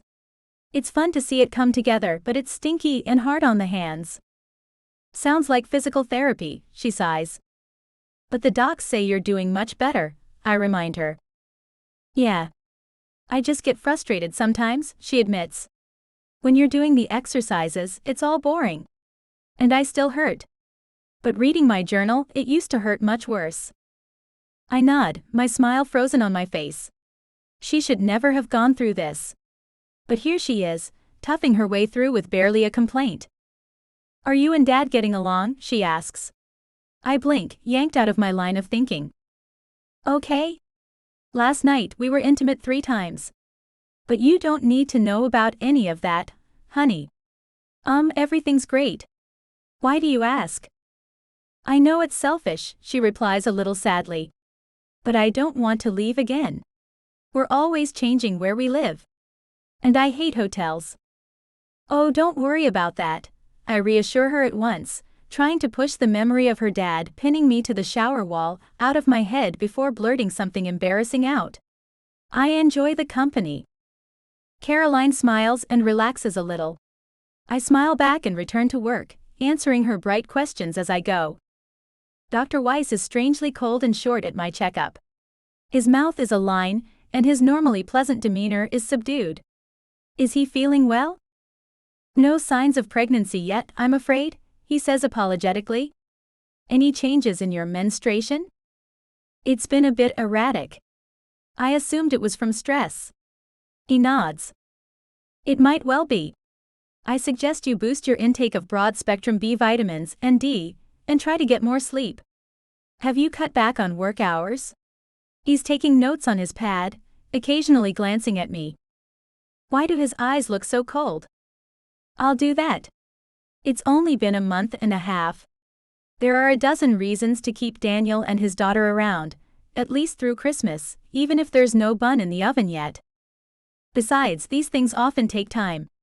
A few of my girlfriends took years before they managed a successful pregnancy. And it's not a problem having Daniel and his daughter around. Quite the contrary. In spite of that, it troubles me now and makes me wonder if things will work. Maybe it's not about a pregnancy. It's my fertility specialist's odd manner. Is something wrong, Dr. Weiss? He stares at me for several moments, as if considering something. Then he pulls the corners of his mouth in a fake smile and says, "No, not at all. Have a good day, Ms. LaBelle." Daniel is congenially chatting with Weiss's aging, sweet-faced receptionist when I come out. About his daughter, of course. Yes, she's strong enough now to do physical therapy daily, and she has more mobility in her back. The receptionist beams. She'll always be in my prayers. But here's your wife now. You two have a lovely day. She has no idea of our true relationship, and I feel a strange reluctance to correct her. Thanks so much. You too. I reply as Daniel offers me his arm. How did it go? Daniel asks quietly as we walk out. Nothing yet, but that's not really a surprise. It's only been 6 weeks after all. I keep my voice light. In the back of my head, I am wondering why Dr. Weiss glared and scowled his way through the entire exam. We're both healthy, so it shouldn't take forever. Making a baby can actually take a fairly long time. It took us about 6 months to conceive Caroline. His hand brushes mine and I take it almost reflexively. You're likely right. I'll worry more about it in a few months. I realize that having a baby and raising a child is complicated, and I am also not eager for Daniel to leave. There is a look of relief in his eyes as he steps forward to unlock the car door for me.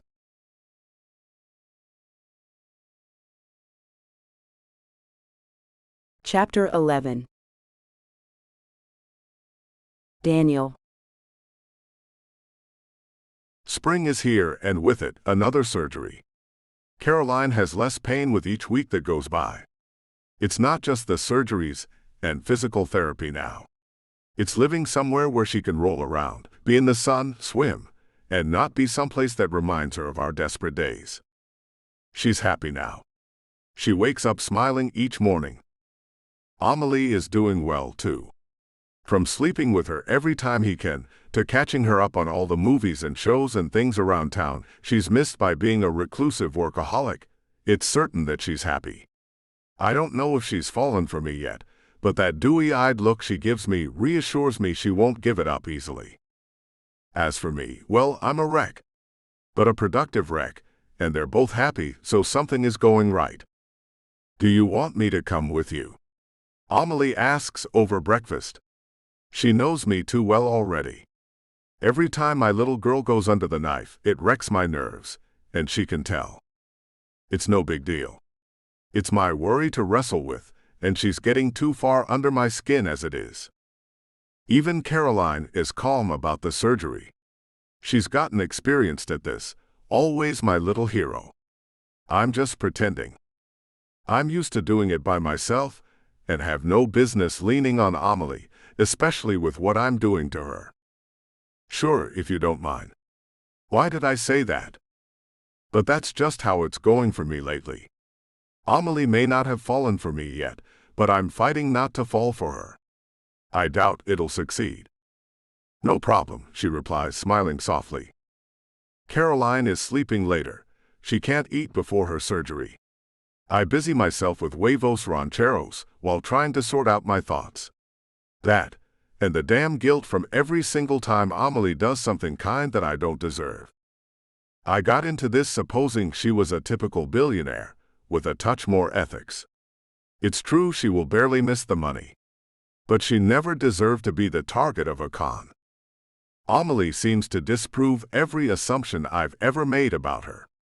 From her heartbreaking loneliness to her genuine kindness, she's more than big-hearted in that I'm rich and afford to be generous way.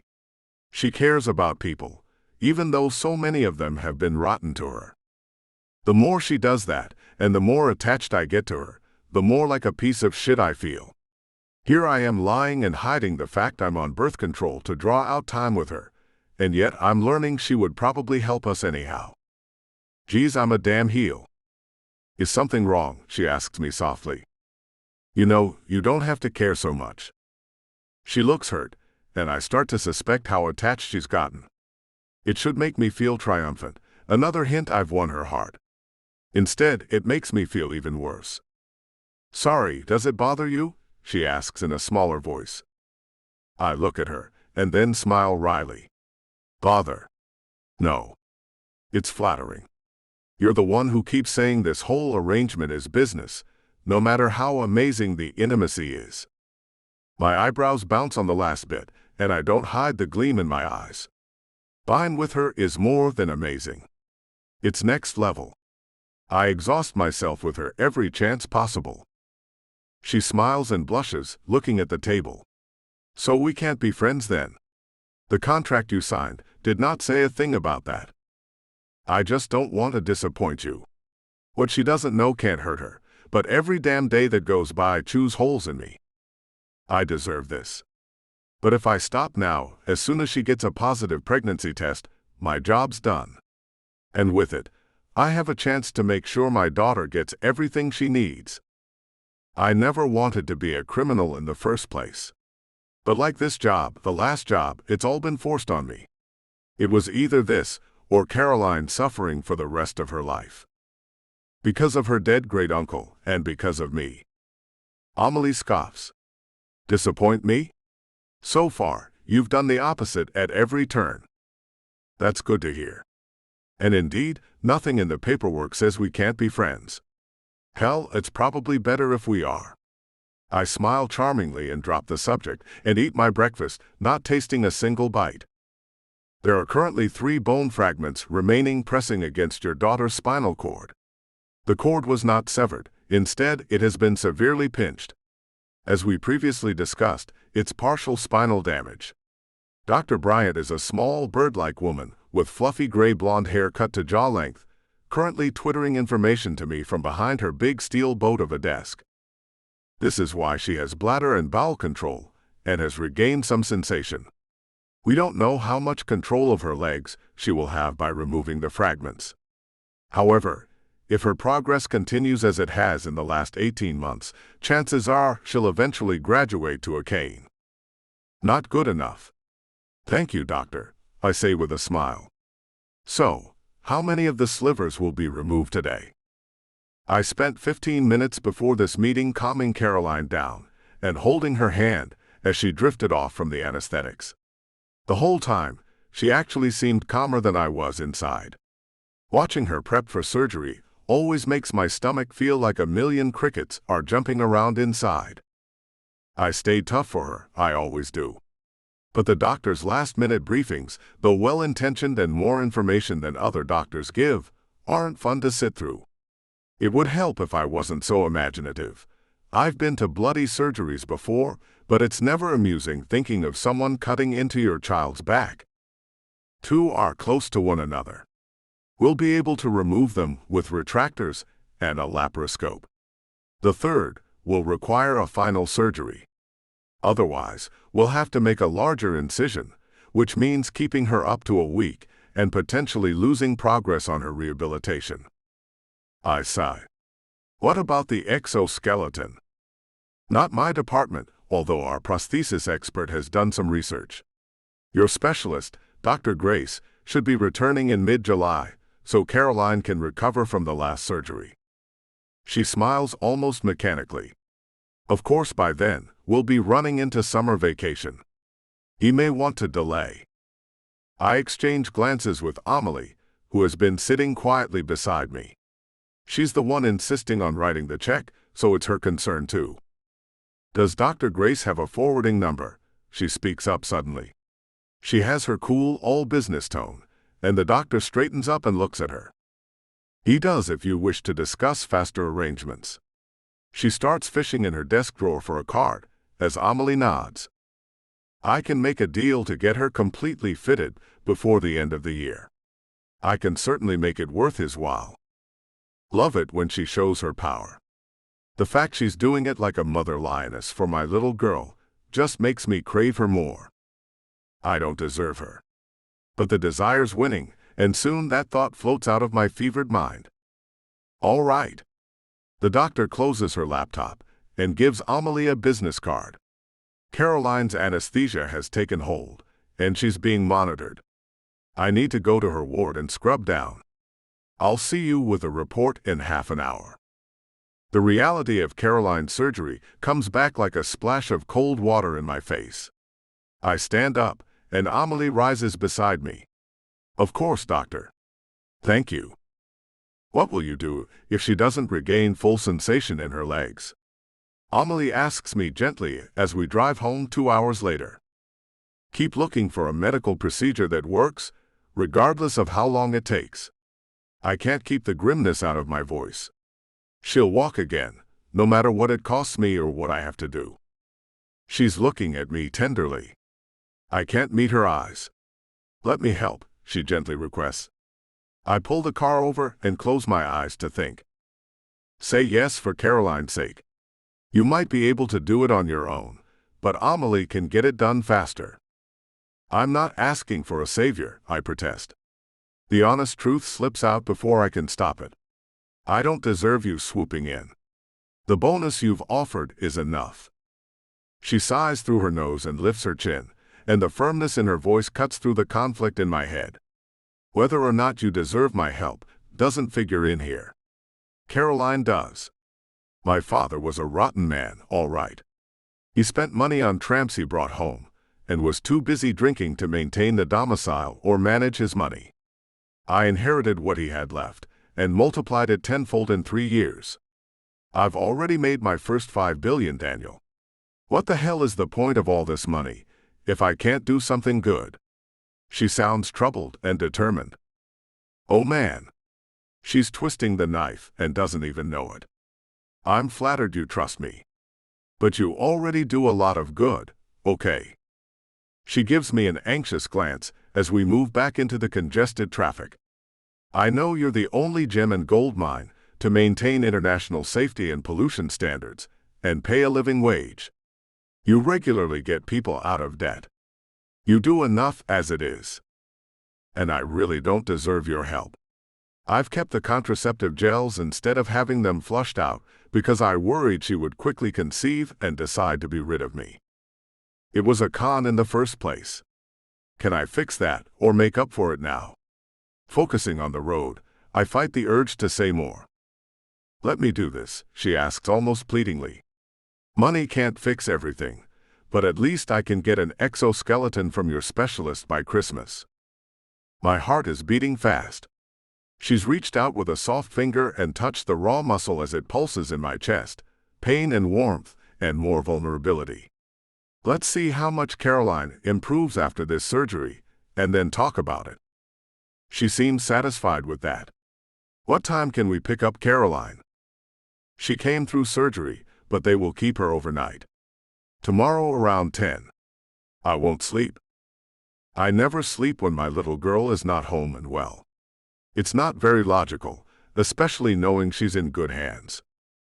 At the bottom of the off-ramp, I slow down for cross-traffic, and as the truck comes to a stop, Amelie's slim, soft hand touches my arm. Stay with me tonight. The surprise makes me glad the car's not moving. There's heat in her eyes behind the demure curtain of her lashes. I should say no. But I answer with a kiss.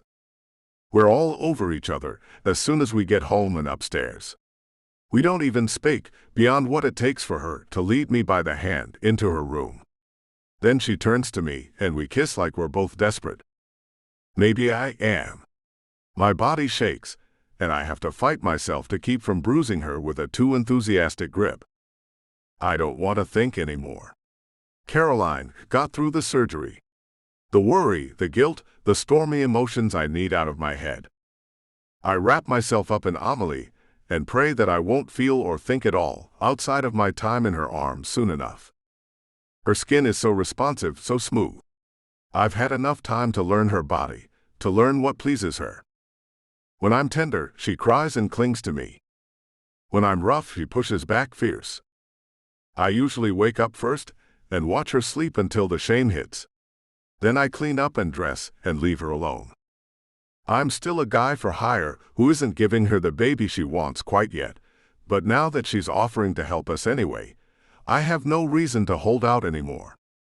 As we are together being intimate, I can barely enjoy it. My heart is too heavy. If it wasn't for Amelie, I probably wouldn't perform well.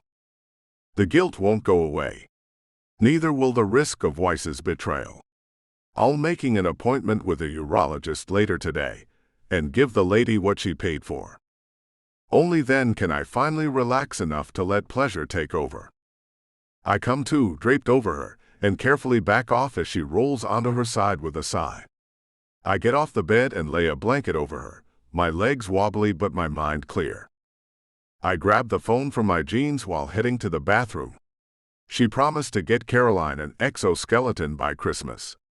She'll have a baby in her belly by then too. Once my damn part is done, maybe I can live with myself again.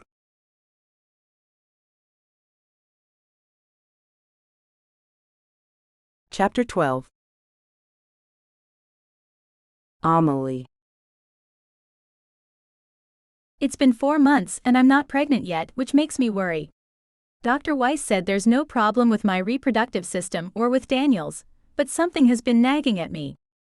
Daniel and I are intimate every night and at every opportunity during the day. Yet every month, my period comes like clockwork. If the information Weiss gave me is correct, this shouldn't be. But Weiss has been acting strangely for months, and I never got a second opinion. Maybe it's time. I shower alone after my latest round with Daniel. Weiss has an impeccable reputation, and I pay him a lot. But he's very wealthy and very distant for a man who helps women conceive, and reputations can be bought. I could accept the delay for more time with Daniel. If trouble conceiving equals more months of being exquisitely boned every night by that amazing man, I'll take it. But that's not what bothers me. Something isn't adding up. I've felt it since Weiss's shift in manner. Can I trust him? My hands smooth down my belly, which Daniel likes to kiss. A smile ghosts onto my face. It's been amazing and transformative. Don't watch him walk away. Couldn't I ask him to stay? To start a relationship, like normal people? We work together. Everyone's happy. Leaning against the cool shower wall, the hot water sprinkles over me, and my stomach suddenly tightens. That wasn't the deal. He's supposed to provide me with a baby, not become my new man. What if he's not interested in something deeper? Is he on his best behavior to get the job done? Will it get worse if he stays? A huge lump in my throat goes down as I dry off. My eyes are stinging. I don't know which is worse, Daniel leaving or finding out that Daniel is just like all the rest. What to do? I grab a chicken sandwich and some sweet tea. Finally, I give up and focus on more practical things, like how all that dazzling, amazing intimate moments hasn't produced a pregnancy. It can't be our fault. No doctor has ever told me I have signs of fertility problems, and Daniel has a daughter unless Weiss missed something, which I'm starting to suspect. I take a bite of the sandwich, getting my irritation under control. Doctors are only human. There's plenty of time to fix this. Another doctor should examine Daniel to be certain. Dr. Weiss can transfer my records to the other specialist. After voicing my request, his receptionist puts me on hold for almost 10 minutes. When the line picks back up, it's Weiss himself. "May I help you, Ms. LaBelle?" he asks with a suspicious edge. "Yes, I want a copy of my medical records. My electronic signature is on a permission sheet, and the records can be released." It's a common request. Why is he acting like this? The discomfort is in my voice. There's a long pause. Of course. My receptionist must have misunderstood your request. His voice sounds more measured. That's more suspicious. There's no problem then? I ask in my businesslike tone. Screw you, Weiss? None at all, he says hastily. Why are you requesting the records now? Insurance reimbursement, I lie smoothly. They're giving me static, uncovering my fertility counseling. Oh. Now he sounds relieved, and now I'm really worried. Of course. I'll have them faxed over right away. Damn it, I mutter after he hangs up. My heart is nervously banging away in my chest. What are you hiding, Weiss? The time dealing with my father has left me with an instinct for slimy men. To detect male lies and avoidance in general. Daniel, for example, is tight-lipped about many things, but his motives and passion for me are obvious and can hardly be judged as terrible. But after 4 months, a paranoid doctor who guarantees our fertility isn't playing out. A doctor who gets nervous about copies of my records. After every damn thing I have been through, Dr. Weiss is setting off more alarm bells than a warehouse fire. I tiredly rub my temples, staring at the screen of my smartphone. I need to discuss this with Daniel. If something is wrong, will he be all right with going the IVF route? I still want to have his child, even if Weiss has been tricking us and there is a fertility problem. But going to him with those serious words, we need to talk. We're not a couple, even if I wish we could be. No damn business dragging him into relationship conversations. It looks like there may be no other choice soon. I'm going to talk to another fertility doctor, I tell Daniel as we drive to pick up Caroline. He looks at me sharply for a split second, before focusing back on the road. Why, is something wrong? With Dr. Weiss, yes. I sense his tension and wish we didn't need this conversation. He's been behaving suspiciously since my 2-month checkup, and when I tried to get a copy of my medical records from my insurance, he reacted defensively. Damn, he mutters. That's not a good sign. Have you been taking any medications prescribed by him? No. Just some vitamin supplements. He said it had to be a year before I could consider fertility meds. There's always in vitro, but I hesitate. How would you feel about that? It would be fine with me, he says so quickly it shocks me. He smiles tightly. I'm paid to get you pregnant after all. That could involve, needles. Most men seem to balk at the prospect of anything sharp or pointy heading for their sensitive parts. He scoffs. $1 million is enough for a few hours of sore genitals. And we're not there yet. So what's your plan? He shocks me again in the most pleasant of ways, just rolling with what's going on instead of balking. I'll find another fertility specialist to get a second opinion. It shouldn't take long, but you should know ahead of time. Okay. Give me the day and time when I'm not driving so I can put it in my phone. He seems calm and completely in control, surprising me with how flexible he's being. I'm starting to feel better, but then he runs a red light. Tires screech and honks erupt on either side of us. He realizes too late what he just did and quickly steers through the intersection to get out of everyone's way. Fortunately, it's a sleepy afternoon and the traffic is thin. We're fine, even if I want to smack him. Holy crap, Daniel, didn't you notice? I come out of my anger. He has wide eyes and a pale face. I'm sorry, he gasps and pulls to the side of the street to compose himself. I'm not sure what just happened. This is the first time I've seen him mess up. Normally, he's dead on. Do you want me to drive? Daniel is a proud man. He opens his mouth to dismiss my concern and then closes it, looking thoughtful. Perhaps he remembers his uncle's hideous mistake in driving when he shouldn't have. Yes, let's switch. Sorry. He gives me a sheepish grin. Don't think I'll be myself until Caroline's back home. I nod and smile. He didn't sleep a wink, and not just because we were making a lot of love through the night. Let's get there and bring her back. Then we could probably all use a nap. Yeah. He looks a little pale. But that is understandable. Still, I can't shake a sense of worry while driving us to the hospital.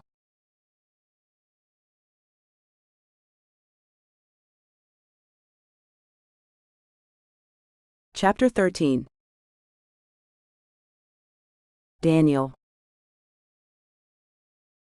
Amelie carefully drives us back home, not mentioning the collision my distracted ass almost got us in. I was smarter than my uncle, and gave up the keys when I knew I was too distracted to drive. At least it didn't happen when my daughter was in the vehicle. She would have freaked out and left me feeling guiltier. That didn't happen, just a near miss and maybe one looming. I sit in the back holding sleepy, sore Caroline, who wears a calm smile that I mirror, brooding behind it. Damn. Amelie wants a second opinion. That means either bribe another doctor, or come clean before this gets messier. Or find a way to get my damn tubes flushed ahead of time. No more gel, and instantly my sperm count will be normal again. It's only a short procedure, and sore genitals for the day. Where's a urologist who will work fast? It's an outpatient procedure that takes less than 15 minutes. The only problem is that the procedure, like the gel itself, isn't well known in the States yet. Now I have to slip out of this mess before both of the ladies in my life end up hurt and disappointed. There's no damn way Caroline will not be affected by this. It will kill me if she's disappointed. Also, it will kill me to disappoint Amelie too. When did that happen? I liked her enough to feel in the wrong within a few days of meeting her. But day by day, week by week, month by month, I've actively tried not to get emotionally involved. Caroline's attached to her too, and Amelie clearly cares for her. Over time, we've naturally grown together. I could enjoy it all with a clear conscience and no fear of it falling apart if I had come here honestly. Now the stupid, irrelevant plan that brought me here needs to be fixed before anyone finds out. There is no choice. Otherwise. Damn. I don't even want to think about it. We have sherbet on the balcony with Caroline when we get her home. She's tired but more tired of lying in bed. She slowly eats the sherbet, still queasy from the sedatives. They say we won't know how well it worked until the swelling goes down. It must have helped because my toes are prickling. My spoon drops as Amelie and I swap excited looks. Damn. She's feeling something this soon? That's wonderful, sweetheart. I hope it doesn't feel too odd. My smile's genuine for the moment. She shakes her head, then smiles around a mouthful of sherbet. After she pulls out the spoon and swallows it, she simply says, "I'll take it." Amelie beams across the table, and I nod. Me too. Caroline falls asleep in her chair a while after emptying her bowl. I carry her up to bed and get her settled. When I get back downstairs, Amelie is hanging up her phone with an odd frown. Is everything all right? I ask, on high alert inside and mildly concerned. That was Dr. Weiss. My stomach tightens. He was asking about the records, then started rambling. I think he might have been drunk. Oh, you weak son of a gun, what did you do? This is why I hate drunks. I stare at her for several heartbeats before blinking and then saying, "That's really bizarre. Did you ever get the files he was balking at sending?" They sent them, but they don't look like a complete copy. The frown on her face makes me sick. I don't know what to make of this. Damn Weiss, you complete damn idiot. If I had known you had no genitals before I let you near my own. Okay, I put my hands on her shoulders comfortingly. Look, we're dealing with two separate problems. Weiss may be a quack, and you're not pregnant yet. We can't control what Weiss does until we level some charges or a lawsuit against him. Do not ask what exactly he said. Instead, I focus on what Amelie needs and how to help her. Seeing the stress start to leave her makes my gut stop churning on its own. Okay, you're right about that part, though I'm tempted to block his number. She rubs her temple, the corner of her mouth tucking up when she tries to force a smile. Do that if he starts harassing you, or just hand him to me. I have experience dealing with rich, drunk idiots. Who do you think that does the most investing? It's how they gamble. I stroke her hair with my hand and rest it on her shoulder again. She thinly smiles, but at least it's genuine. Okay, you can run interference. Get as much information on what's going on with him out of him, ASAP. I nod. Will do. So, what should we do instead? We turn and walk, not toward her bedroom, but to the sitting room nearby. We settle on its overstuffed burgundy and gold couch, and she nestles into my arms. The real issue is I still need to give you a baby. It's been months, and you've helped us a lot. I couldn't be more grateful, especially now that Caroline's starting to feel her feet. That's with my full sincerity, even feeling undeserving to have her in my arms. This could mean starting from scratch with another doctor. Is there something wrong with my body? I could be barren. She takes a huge breath and I hug her tightly. Look, if anyone has a problem, it's me. I was in a big car accident. Snapped both of my femurs almost at hip level. Titanium is a part of me now. I'll take the blame for this, even without giving up the details. I owe her that. You are fine. You have periods like clockwork. No other doctors ever said a thing about fertility problems. I may have scar tissue or something. She takes a deep breath. So if we go to this doctor and there's a problem, and we have to do in vitro with sperm retrieval, you're game for that? This time, I take a deep breath. That would neatly get around my sperm block vas deferens with nobody the wiser. Sweetheart, as much as I'd love to stay with you for as long as you'll have me, and Caroline loves it here, if you want the job finished, that's fine. In fact, if you tell me you want a sperm retrieval later today, I will do it. And more truth spills out again. Damn. I freeze up for a moment, then force myself to speak again. You'll have your pregnancy, and Dr. Weiss's baloney will have just cost you little time. She stares at me. For the first time, it's tough to figure out what's going on behind those soft golden brown eyes. Maybe the mix of emotions is too complex. Or is it astonishment because she's learned I'd love to stay with her? Look, could you answer 3 of my questions honestly, she asks. She's trying to be all business, but there's vulnerability behind it. Proceed, I force out, my heart hammering. You really would do a sperm retrieval if needed to prevent further delays? She's skeptical and incredulous. I look her in the eye, say the word. Give me a chance to make up for my screw-up without you or my daughter finding out what a lying idiot I am. She nods once and relaxes a little more. Okay. Next question. You told me everything you receive goes to Caroline's surgeries. Every bit. In fact, if you hadn't helped us, it wouldn't go far enough. But yeah, that's the bottom line. I'm giving you a baby so my baby can walk again. Still nothing but truth. She relaxes some more. Okay. Last question.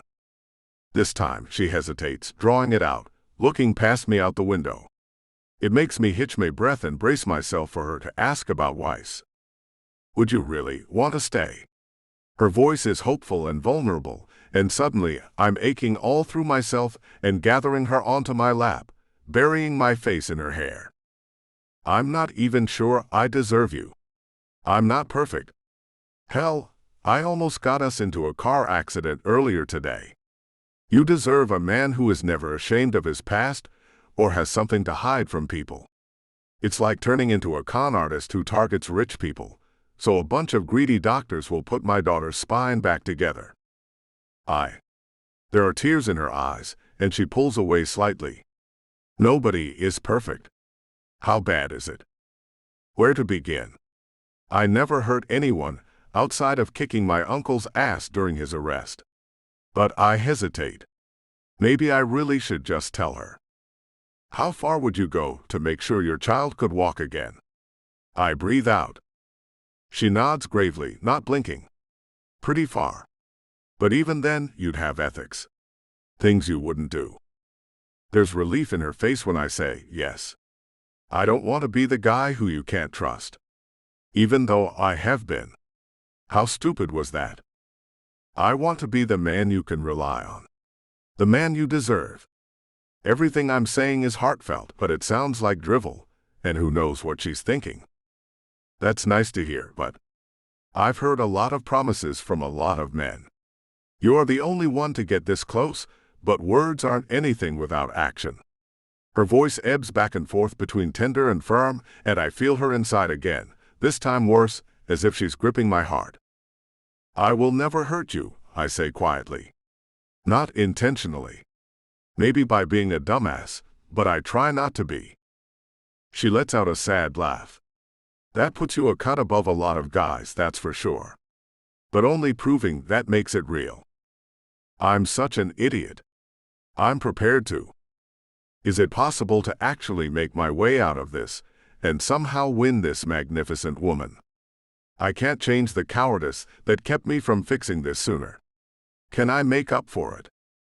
Is there anything else? In some ways it feels like the hard part's over. Even if I just made an idiot of myself. She stares at me for a long time. It's tough not to look away. No, she says gently. You've already given me a lot to think about. I need a nap now, though. I cover her up with a blanket and kiss her. No, I have to fix this.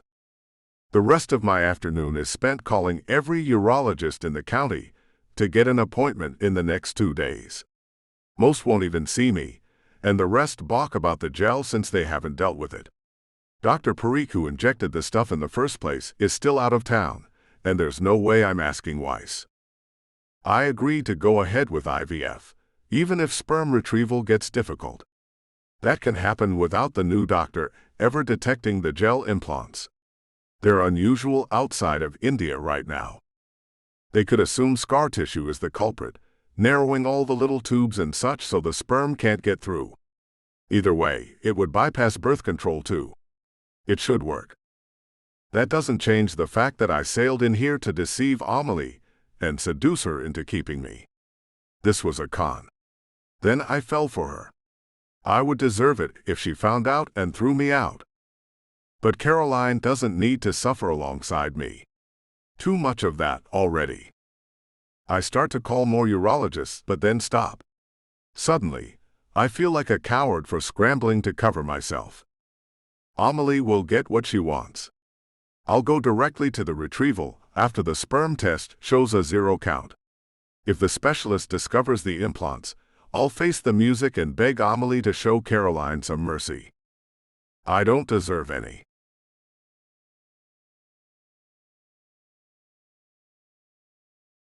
Chapter 14. Amelie. Daniel's going through with IVF at my request. I am getting what I want, without more fruitless waiting. I should be happy. My head is spinning as I lie on my bed, cold tears in the corners of my eyes. Pretending to be tired, I sent him away to settle before his touch intoxicated me again. It's not going well. If what Weiss told me is true, I'm still getting what I want. I'll be pregnant by Christmas by the man I chose. But I can't be happy about it. Weiss's phone call, his story, happened as Daniel was putting his daughter to bed. I was tired and worried about the near accident. Also looking forward to spending half of the afternoon in his arms. It took me all this time to realize I'd fallen for him. I was debating to tell him today. That's what made his affirmation that the feeling's mutual so agonizing and so screwed up. Shut up and listen, Weiss told me, slurring and snarling. He started to spill out a story that sounded so crazy, he could have made it up. Some of the facts are true, and they scare the hell out of me. He had a vasectomy. He's been lying to you all along, the bum, so he and his crippled daughter can have a nice place to stay and get the surgeries. He paid me to hide his 0 sperm count. Why did he figure this lie would last forever? If you're planning action against me, you'd better put the blame on the right guy. This was his idea. Afterward, in Daniel's arms, as he tried to comfort me from the pain he may have caused, I thought about the 4 months it had taken me to get pregnant, and tried to figure out whether I could trust him. Instead, I got a confession of love. Oh my. He admitted to being imperfect and ashamed of his past. He wanted to do better, and agreed to get me pregnant. But if Weiss is correct, he lied to me. Of course, I'm coming home, baby doll. Your mama's just nervous. It's all right. Daddy's silhouette is in the dark. It is an empty shape making empty promises. Did some messed up part of my subconscious make me attracted to another lying jerk? Do I just draw them like sharks? Or is Weiss lying because he's a drunk jerk who resents that I'm checking up on his work, and who is trying to distract me with drama to cover his butt? I have never felt so conflicted. It feels like two angry snakes are warring inside of my gut. And no idea weighing in my head does anything to resolve it. Get rid of him. He's been lying and tricking me. It's time to regain control before he starts manipulating again. Forgive him. He's desperate. He's only doing this for his daughter. I can't trust him. But I can't throw his daughter out when she's depending on me for help. She'll be crushed. Even if Weiss is telling the truth. Caroline is Daniel's reason for everything. How far would you go? Would you do the wrong thing for the right reasons? If he's deceiving me, even if he has fallen for me, accepting it means he'll think he can keep lying. I can't live with that. With the back of my hand, I wipe some tears away. This is why I stopped dating. Except this time, it hurts because the jerk made me love and crave him before the bomb dropped. He took my verses card. What can I do if he's just another idiot? I squeeze my eyes. Stop, I whisper into the pillow, the weakest order. Stop it. Be objective. I roll over and stare at the stamped ceiling of my bedroom. How often have I been lost in the moment with Daniel? How many times has it framed his face as he smiled at me? Do I really want to give that up? But how can I enjoy it now that Weiss has planted this seed of doubt? If I let Weiss ruin everything, my heart will dry up. I'll get sperm from a lab, and my daughter will grow up never trusting men. But if Daniel really has been lying, even if now his head is out of his ass and is trying to fix it, I can't let it slide either. If I'm not doing a dramatic breakup that will disrupt our lives, I have to find another way to address it. Wiping my eyes, I walk to my vanity mirror and stare into my face, seeing the streaks of dry tears and the resolve. I won't end up like my mother, trapped in a relationship with a man because of a needy child and the one thing he brought to the table. What does Daniel bring to the table? He could lie about loving me. But every damn time he gets emotional, he falls all over himself, like he wasn't expecting it. I doubt he's lying about his feelings for me. I go into the bathroom and clean myself up. I brush out my hair and catch it behind with a golden clip. What else? Intimacy, I could never get tired of. Good company, if he doesn't drive distracted. A child who already feels like she belongs here and whom I would miss. I wash the tear streaks off my face and reapply my makeup. My eyeliner is blue. My lips are crimson. I'm not shaking anymore. What are Daniel's drawbacks? He may have lied to me for months. He admitted to having a past he's somewhat ashamed of. He may be infertile and hiding it. But he's willing to face surgical intervention and recovery to provide me with what he's promised. Which is pretty ballsy, pun intended, and shows commitment. He may even be completely innocent, in which case I have to plan my response so an undeserving person is not hurt. Maybe there's a way to do this, so if he's done nothing, he'll just end up confused. If he's been swindling me after all, I need to make sure nothing like this ever happens again. If I have to turn up the tough love, I will. I didn't make my first billion by being nice. A smile crosses my freshly reddened lips as a plan starts to form.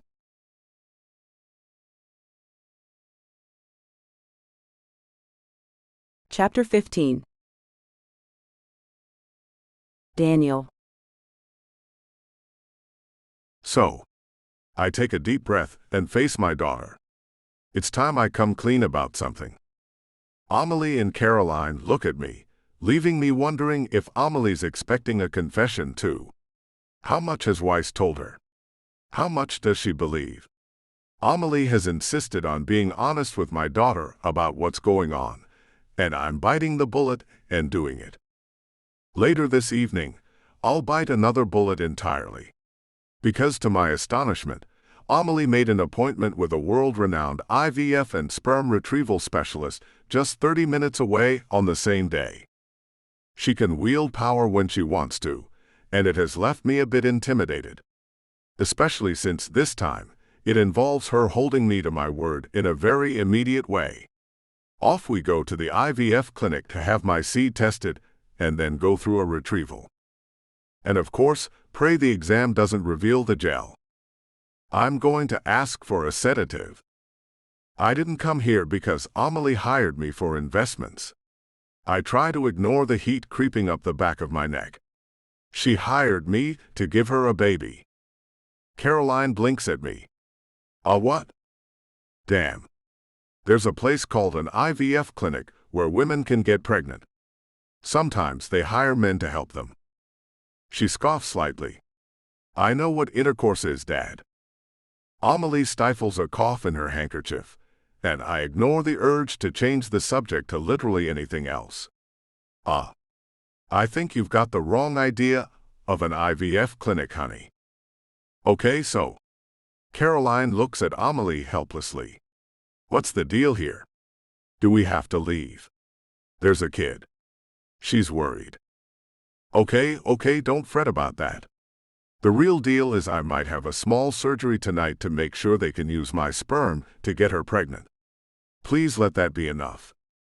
If that happens, I'll be sore for a few days and might have more appointments for a while. You should not be troubled. Amelie looks between the two of us. Wait, why would you need surgery? Don't you like each other? You kiss an awful lot, for people who don't. Her eyes are bright and expectant. Sure, but things are more complicated. She has more energy after her nap than I've seen in a while. It's the depression lifting. Even though something weird is going on, she has hope. I have to do everything in my power not to shatter that optimism. Sorry to lie about the investment project. It was kind of private. But it's gonna pay for the rest of your surgery. I give her a reassuring smile. Caroline frowns. So we won't have to go away before the last surgery, and my robot pants are ready. Don't worry about that, sweetheart, Amelie speaks up. If you and your daddy end up leaving, you'll be walking on your own 2 feet. It's a big promise to make. But she's a billionaire, and she's Amelie. I've never met anyone as determined. She's so kind that sometimes I forget the strength underneath it. I feel pathetically grateful when Caroline smiles and nods. Okay, my daughter agrees. But what about this other stuff? Oh, sweetheart, what's going on between your father and me shouldn't affect you. Amelie's voice is so warm and tender that for a moment, I think wistfully of the 3 of us as a family. Then Amelie turns her gaze on me. We'll sort out any other problems on our own. There's something in her eyes that makes me a little nervous. Come clean about everything. She won't let any problems between us affect my daughter's care or housing. The only one getting a boot will be me. Except there's no damn way I'll talk about being a con artist in front of my daughter. That's where I draw the line. Putting it off for any reason is the coward's way, and I've been taking that route far too much. I excuse myself, thinking about that surgical table and the most uncomfortable ways this night could end. I owe it to Amelie, just like I owe her an explanation. I'm going to let myself recover from those needles before facing the music. Caroline has that dangerous little frown on her face again. I brace myself. What is it, sweetheart? How come you can't make a baby the normal way? Amelie nearly spits out her tea. Oh my. Your dad got hurt in the accident too, and it might have caused some scarring that. Caroline's eyes fly wide open. Oh no. You broke your... I'm fine. I interject, slightly panicked, never ever wanting her to finish that sentence. Ever. It's just easier this way. You know, using a laboratory. This right here is my karma. I should have told the kid the truth somehow from the beginning. I lie to everyone. I lied to Caroline about how badly she was hurt. I lied to myself about conning an innocent woman this intimately, and I started out treating Amelie like another trophy. I glance her way, and she's choking quietly into her napkin. This is probably awkward for her too, but now that Caroline's acting more secure, Amelie seems more amused than anything. Maybe hiding the truth from Caroline annoyed her. Caroline nods and then frowns. So, who's gonna be here if I have nightmares? Edmund promised to stay all night, sweetheart. Chances are we'll be back in a few hours. Amelie pats my daughter's hand and she smiles, reassured. Okay, good, I like him. He's nice. She returns to eating her breakfast. Damn, that was awkward. But it went better than expected. I wait to ask Amelie about it until we're in the car. It was the right thing to do, but why insist I come clean with my daughter before we even hit the road? I'm not trying for an argument, but she did seem awfully amused. When I was a little girl, she begins as we drive to the clinic near Old Jefferson, my father lied to me all the time. He claimed to love me. He may even have done it to spare my feelings. But he lied. He lied when he cheated on my mother with call girls. He lied when he started bringing them home. He even lied when one of them stumbled into my bedroom without any clothes and drunk. He had a lie for everything, and it never stopped. He even died while partying with one of his tramps, without ever coming clean about anything. Her voice is cold and bitter, and I feel a stab of anger at that idiot who treated his daughter that way. I would never do something like that. No, she says in that same intense voice. I don't know that. I only have your word. Do you love your daughter more than my dad loved me? Obviously. Are you better to her than my father was to me? Sure. But you can't claim to love people and then lie to them. And I don't want to have a baby with a man who is okay with that. My heart sinks. If you didn't have a point, I wouldn't have gone along with talking to her. My tone may be slightly grudging. You did. She sounds thoughtful. Now just hold out for the IVF treatments, and you've kept up your end of the deal. Gladly. I feel relieved, absolved. Maybe I can get away without admitting my infertility was self-inflicted and part of a stupid plan. Dr. Butler is a tall, statuesque blonde woman with a pursed mouth who looks me over, unimpressed, in her rimless glasses. She spends 10 minutes explaining the technique. I'm to start since my fertility test is the least invasive. She hands Amelie a sample cup, and the two of them share a glance before she looks back at me icily. Deposit a semen sample, and take it to my laboratory down the hall. If your sample is normal, we will test Ms. LaBelle's fertility instead. Whatever has to be done. I have a promise to keep. Amelie's face softens a bit. Very good. Try to hurry. If we need to perform a more invasive procedure, I'd like to get started promptly. Out of the room she goes, heels clicking briskly away down the hall. I stare at the door and shake my head. Yikes. She's a fertility expert, but a single look from her could instantly dampen any desire. This may take a minute. Amelie moves toward me with the cup, a gleam in her eye. I'll help. I open my mouth to make an awkward joke when she tugs the scarf from her neck and uncovers her cleavage.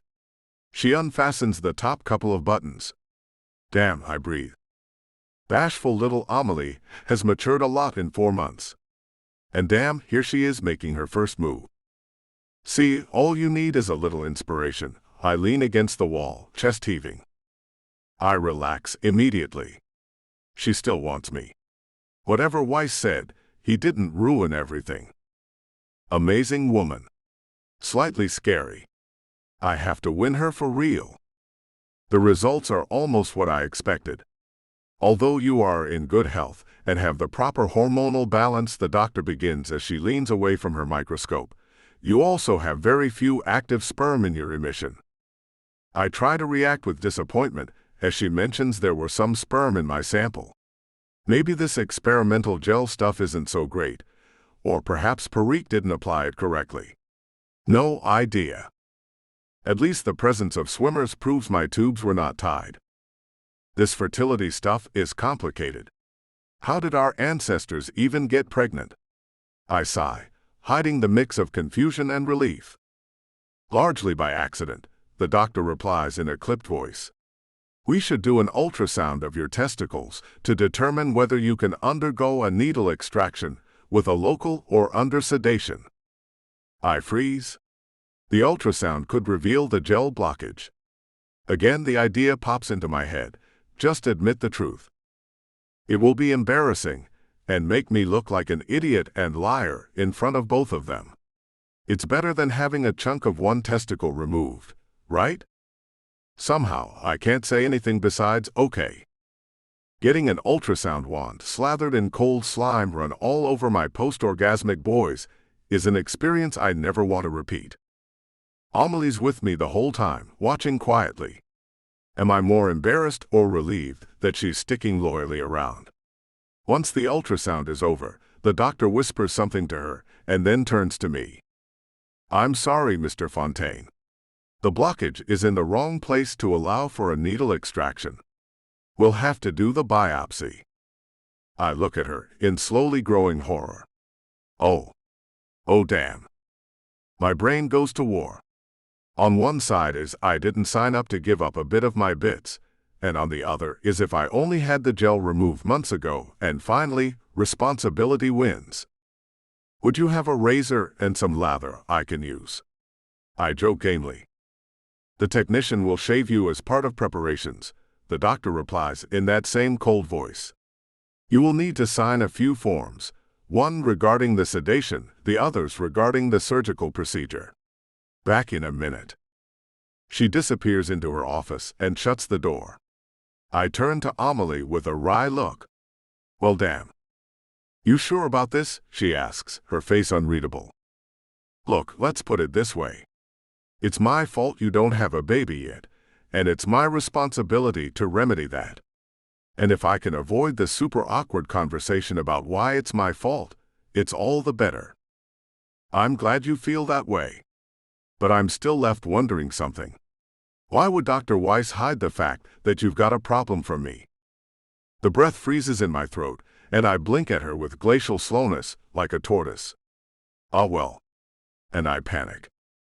Staring down the barrel of something worse than a needle to my bits, I don't have the genitals to answer honestly. I spit out I don't know almost reflexively, and feel crappy and relieved when she frowns and drops the subject. Phew, that was close. I'll tell her the whole truth someday, after my genitals heal. Maybe never, if I'm very, very lucky. I'm glad you're committed to this. It gives me hope. Another cryptic statement, she doesn't qualify. I hastily sign the papers, not even looking at them, wanting to get it all over with. The doctor whisks the papers away, then sends me to the treatment room with Amelie. For the next 10 minutes, my testicles get shaved by a bored male nurse who bears an alarming resemblance to Homer Simpson. I avoid eye contact as a small part of me dies inside. I am absolutely not telling my daughter about this. Finally, it's time for sedation. I'm draped on a surgical table, shaved, scrubbed, and feeling more vulnerable than a multiple black belt who is extremely privileged should. The anesthesiologist sets the line in my arm and monitors the machine as Amelie holds my hand. It's sweet. It's what I do for Caroline. She really does care about me.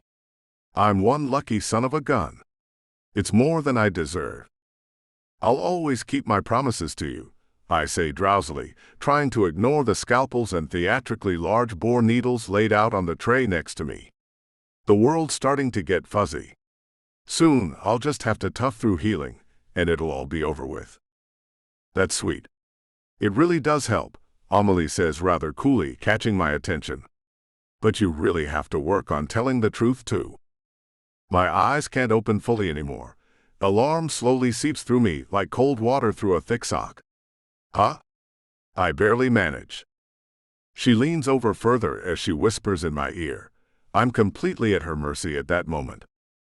I know everything. Oh shit is my last thought as I drift off.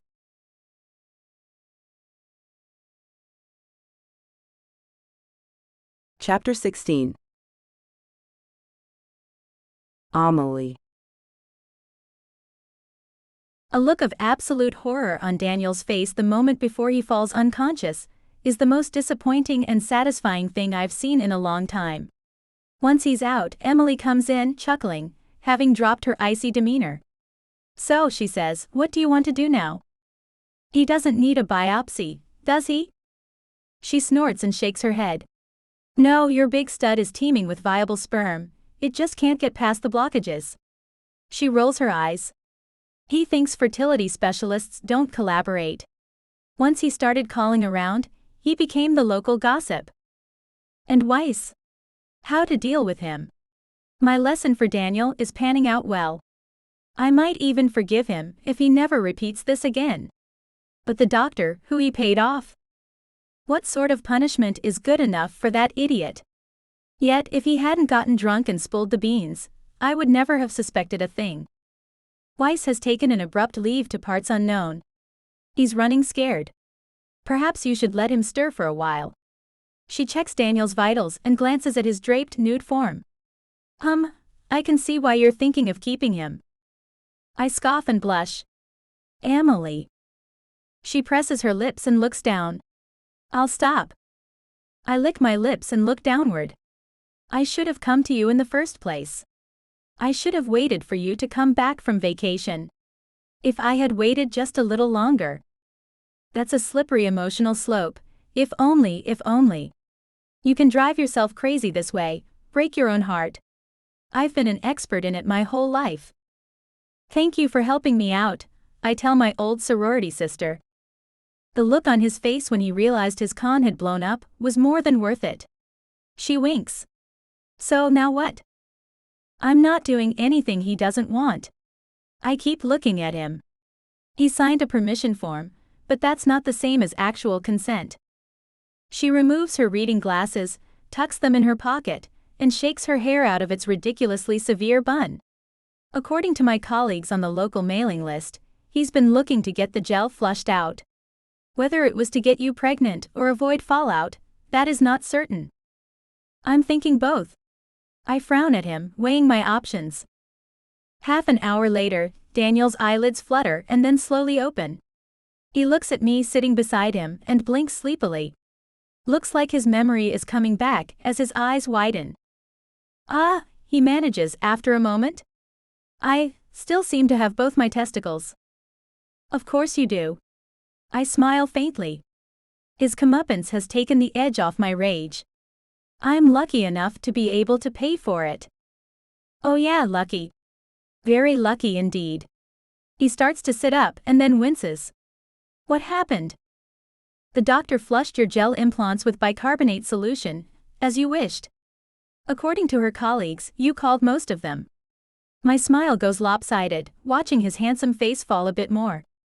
I thought consultations were confidential, he grumbles, and I chuckle. They didn't use your name. It's a rare form of birth control here, and when she found it on the ultrasound, she knew who they were talking about. Wait. His eyes narrow, a mix of suspicion and astonishment. Did you conspire with a doctor to manipulate me into thinking you were taking some kind of testicle-based revenge? I look him right in the eyes. Did you conspire with a doctor to manipulate me into thinking you were fertile, while seducing me and playing head games for a bigger payoff? His mouth closes with a snap, and finally, in defeat, he nods. Yes, he manages after a moment. I did. Then I realized you did not deserve it, and what a jerk I was being, but it took me too long. It's not a perfect apology or the perfect truth, but it's already a lot better. Did you like it when I turned the tables on you? I ask mildly with my arms folded. Not one bit, he replies with a sheepish grin. You really had me going for a minute there. Now you know a bit of what you put me through. And you have a chance to make it up to me. My mother was never in a position, emotionally or otherwise, to hand my father real consequences for his actions. If she had, maybe she would have had a happier life, even if he was too dim-witted to give up his bad habits. She could have at least had her pride and some sense of control over her life. He swallows and nods. If I proved I have what it takes. If he's mad at me for giving him a taste of his own medicine, he's not showing it.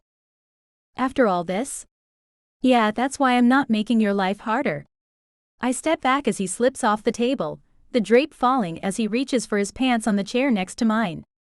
I'm not sure what to do now, he admits as he gets dressed. I thought you would toss me to the curb if you found out. Tossing you out means tossing Caroline, and she doesn't need that. I had to find another way to school you for lying. I help him into his shirt, he's still a little fuzzy from the meds. I've certainly learned my lesson about lying to you, he chuckles, his eyes twinkling. Good, I reply. Because if you ever try to swindle me again, I'm telling your daughter. His mild look of dismay isn't quite masked by his amusement. He believes me. He'd better. Perhaps I come across as a bit harsh sometimes, I think, as we walk out shoulder to shoulder. But a lady in my position has to be.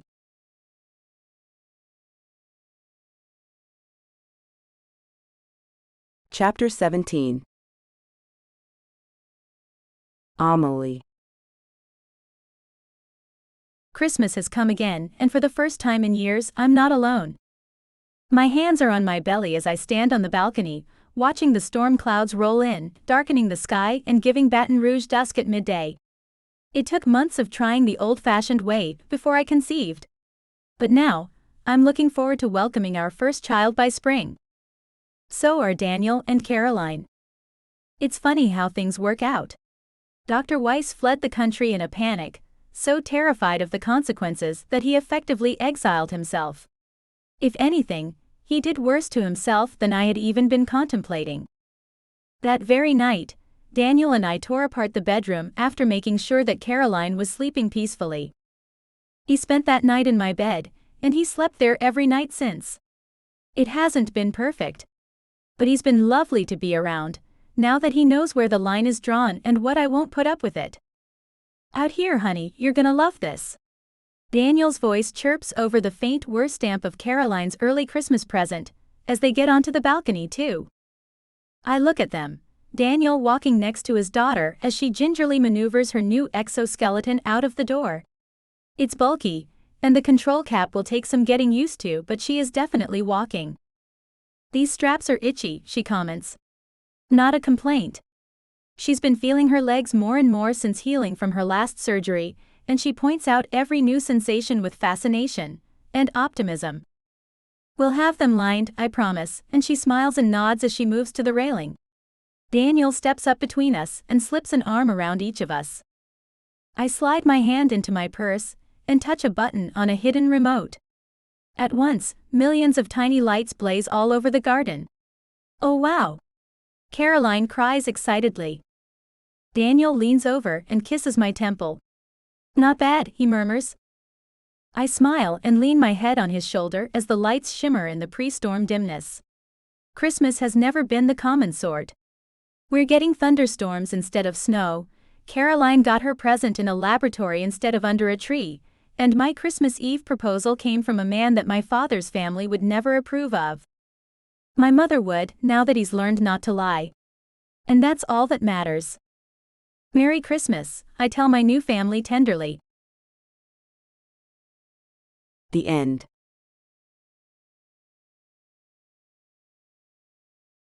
We hope you enjoyed listening to A Baby for Christmas by Michelle Love.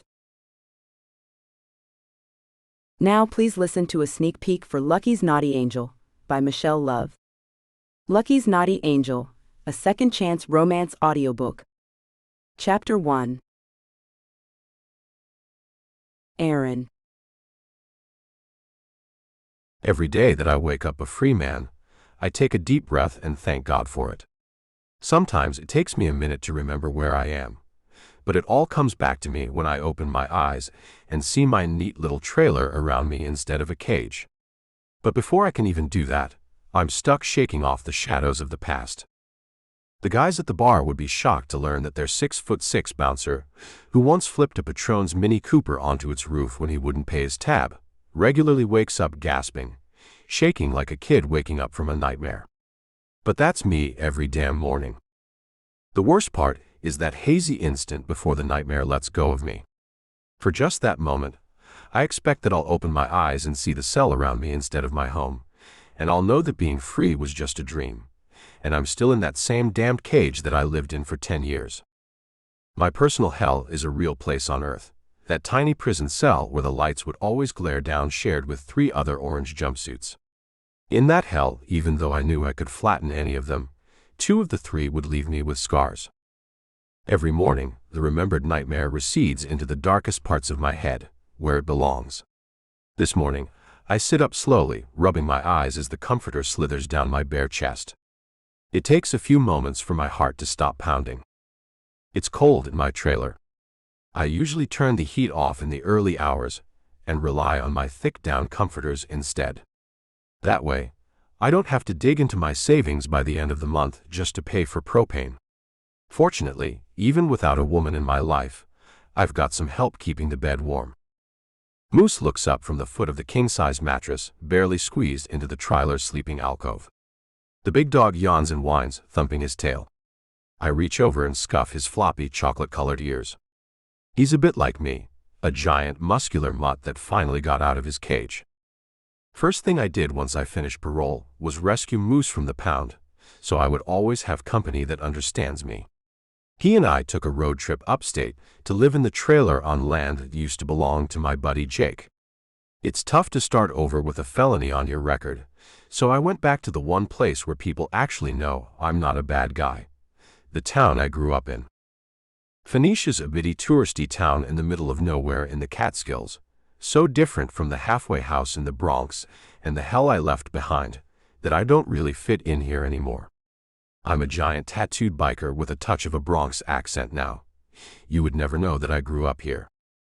Fortunately, the owner of the local bar is an old friend from school, just like Jake. He even rides himself on weekends, and he was looking for a big, intimidating guy to be his bouncer. That job, along with the place to stay, saved my life as much as the dog and my friends. Phoenicia has pretty clean streets, a selection of restaurants, and even a couple of spots that are open after 10. Which is rare around here. I make some of the tourists nervous when I wander around, especially with the big dog, so I do my best to soften my image. Sit down, talk quietly, smile.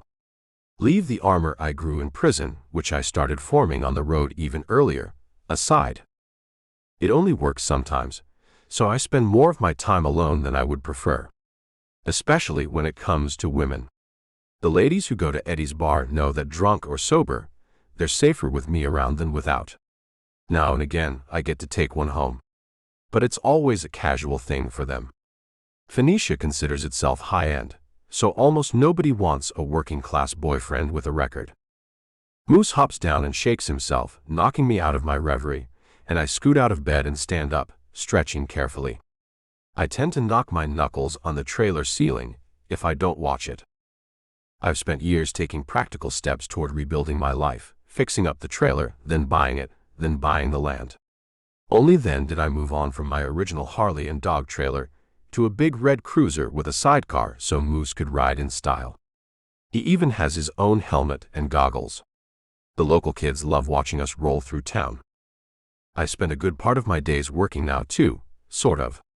Volunteering at the church every week is as much for me as anyone else. It's hard to keep thinking of yourself as a complete jerk once you wear yourself out delivering meals, fixing a poor local's window, or digging their car out.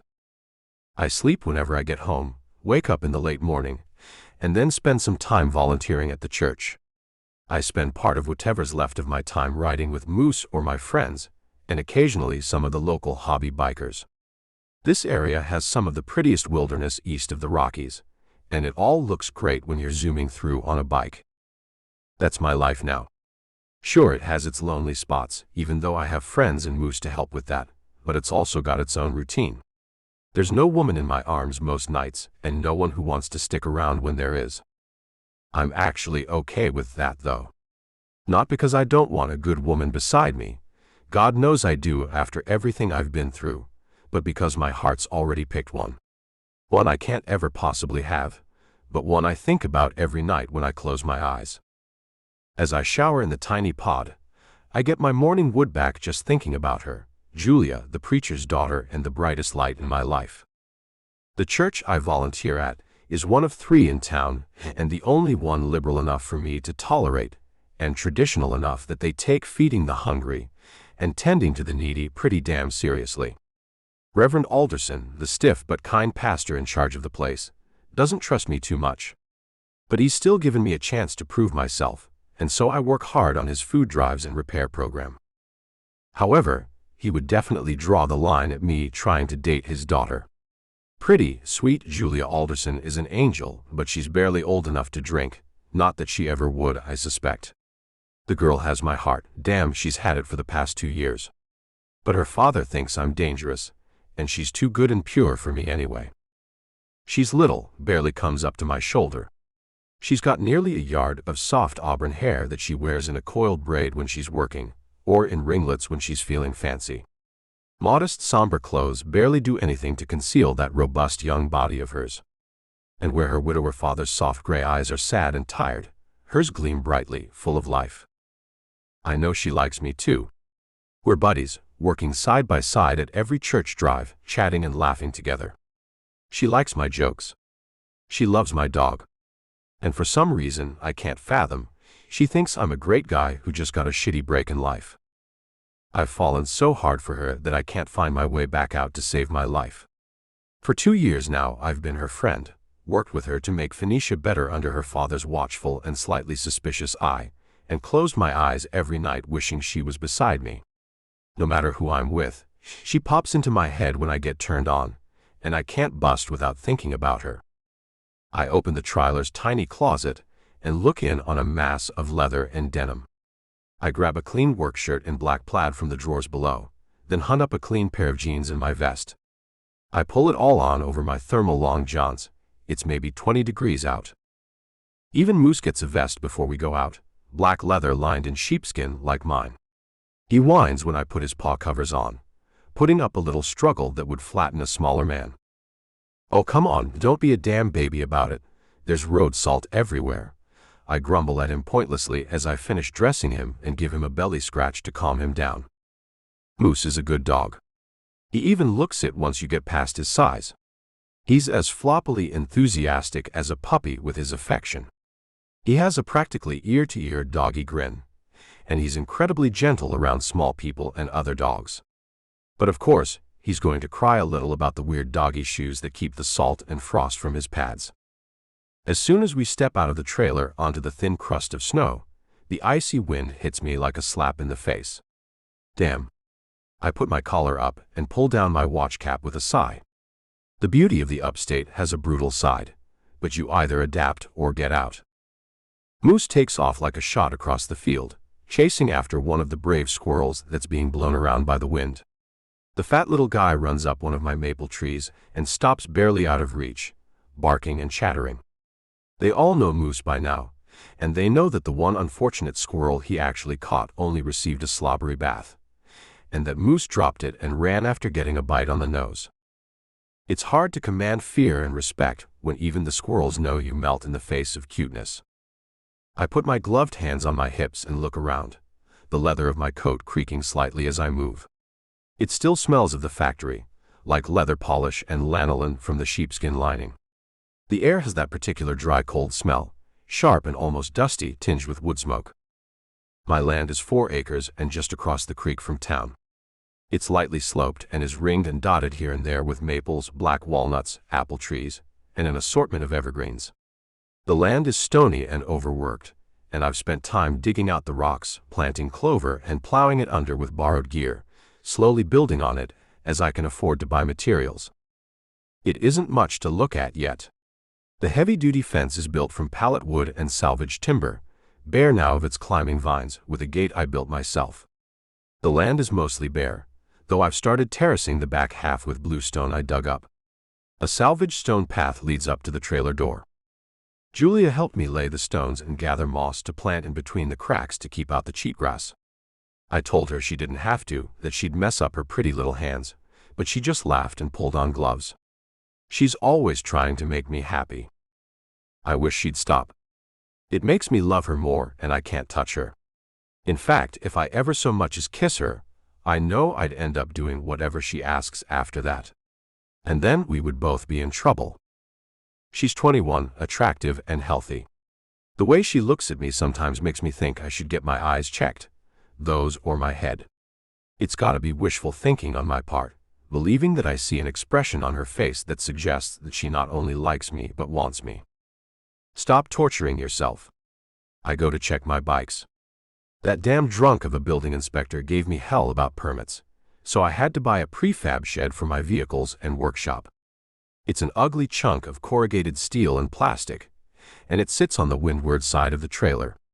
Most days it cuts the breeze and snow pile up, but not today.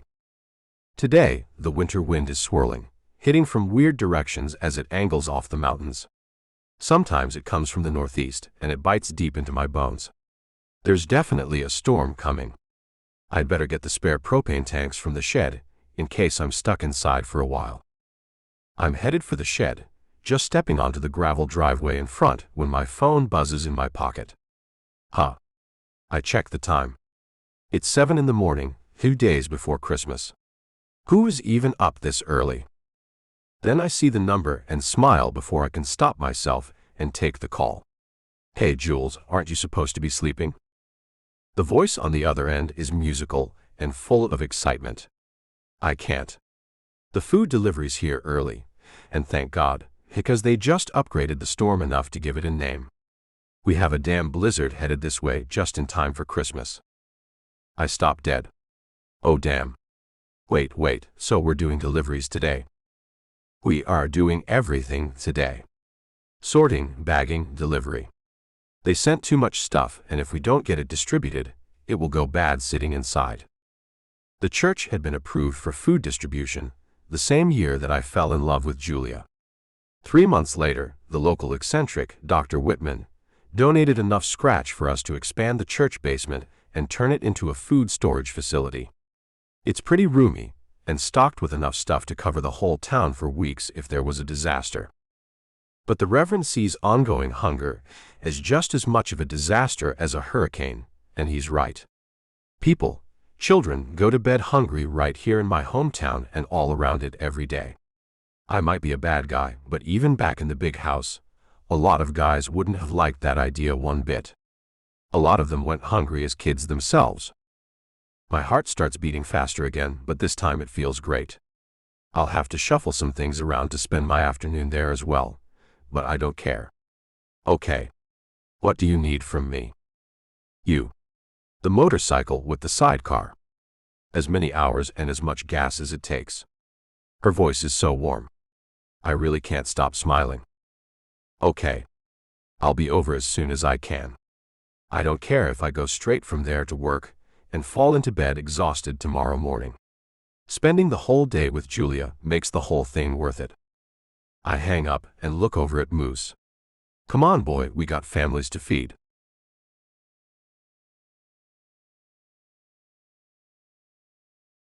Chapter 2. Julia. There's no way that I can get a rental truck 4 days early, not this close to Christmas. Dad sits back from his laptop with a sigh, rubbing his lean face. He looks so crestfallen that I go over and hug him. Don't worry, Dad. I called 10 volunteers while you were looking for one and have them on standby. We've got 1 van, 1 pickup, 7 cars, and Aaron's sidecar at our disposal. I deliberately use Aaron's first name just to see that little twitch it puts in the corner of Dad's eye. I love my dad, and I've helped him run the church since Mom died. I look up to him in a lot of ways, but he has his flaws, just like everyone. The biggest one is that he prejudges people sometimes. He's not racist, and he doesn't look down on the poor, but he makes certain judgments about bikers, stoners, hippies, guys with records. And the guy he's judged the most harshly is the one I want to spend my life with. One day I hope to prove to him that he's got Aaron all wrong. It hurts a little that he sticks to his prejudices toward the guy who has done so much heavy lifting around the church for years. Especially because Aaron is so important to me. But all of that is secondary now compared to reassuring Dad that we're ready to get through this day. 20 degrees? Icy. Hundreds of pounds of food to sort and distribute, with a damn blizzard breathing down our necks? No problem. We're on the case. My dad blinks in surprise and then smiles tentatively. Good work, he says simply, and I hand him a fresh cup of coffee to fortify him for the day ahead. After a quick breakfast of eggs, apple pancakes, and sausage, we're outside helping a small crowd of volunteers unload the delivery company's huge truck. I'm at one of the folding tables we have set up beside it, cutting open boxes of food and sorting the contents into smaller boxes to distribute. The tables are wedged into the space between the delivery truck and the weathered side of the church so that the heaving wind can't blow the lighter things away. We're hoping to eventually add a covered bay along the side to make unloading in extreme weather easier, but we can't quite get to that project yet. There are too many more important ones on the way. The church is creaky and old, formerly a Dutch Reformed church that was sold after Hurricane Irene flooded so much of the area. A lot of people moved out of town after that. We moved in, and fixing and updating the big wooden building is as much a part of our lives as ministry or charity. That's actually how I met Aaron Gates, former biker, current bouncer, handyman, dog daddy, and the man of my dreams. He is a guy who has spent a third of his life in jail or on parole for a crime he didn't commit.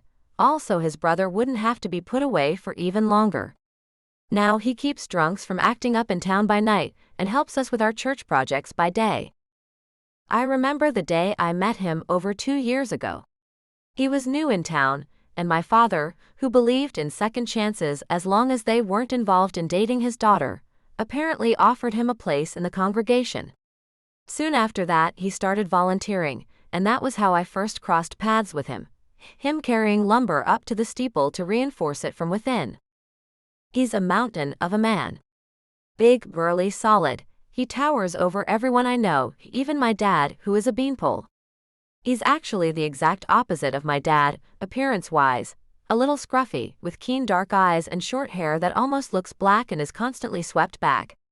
When I saw him stomp past, whistling with what looked like an entire tree's worth of lumber on one muscled shoulder, everything stopped inside me, and all I could do was stare. I don't really date. There isn't much opportunity. I don't have much time between church, volunteering, and commuting to and from the seminary in Rochester, where I live for half the week during the semester. But every time I'm home, and even remotely near Aaron, he's always in my thoughts. Who would be better to spend the rest of my life with than my best buddy, the guy who gets things done, the guy to whom I can tell any secret and know that he will keep it?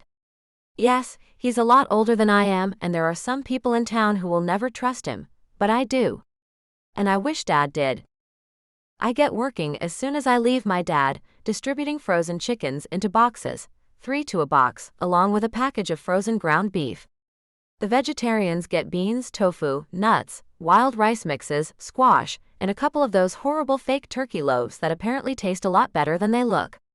As I empty each box, I set it aside, and the man himself lumbers out of the truck with another. So, how's it going? Aaron asks with that tender-eyed smile as he sets the big box on the table with a soft thud. I beam at him. We have enough food to give everyone half again as much as last year, take care of a lot of drop-ins, and then fill up our larders too. I don't know how Whitman did it all, but I'll take the early delivery if it means we can get it all out before the storm comes. I tend to chatter when I'm excited. Me too. Again, I see that brief flash of a grin, a pretty rare occurrence. Aaron does smile a lot, especially when he's with me, or with his dog, who is keeping some of the other volunteers' kids busy playing. But he lights up when he's around me. People have commented on it before. My father has also commented on it, and not in a good way. However, in my dad's head, I'll probably always be 12 years old, even after he's retired and I've taken over the ministry. Maybe he would keep any guy who looks at me like Aaron does under a microscope. I wouldn't know because I don't notice other guys. Not like this. I've already decided to do something about this whole ridiculous, unresolved physical tension thing. Ridiculous because I'm an adult, we're both single, and we should really do something about this. Once the boxes are loaded up and closed, they go on a hand truck out to the volunteers' vehicles.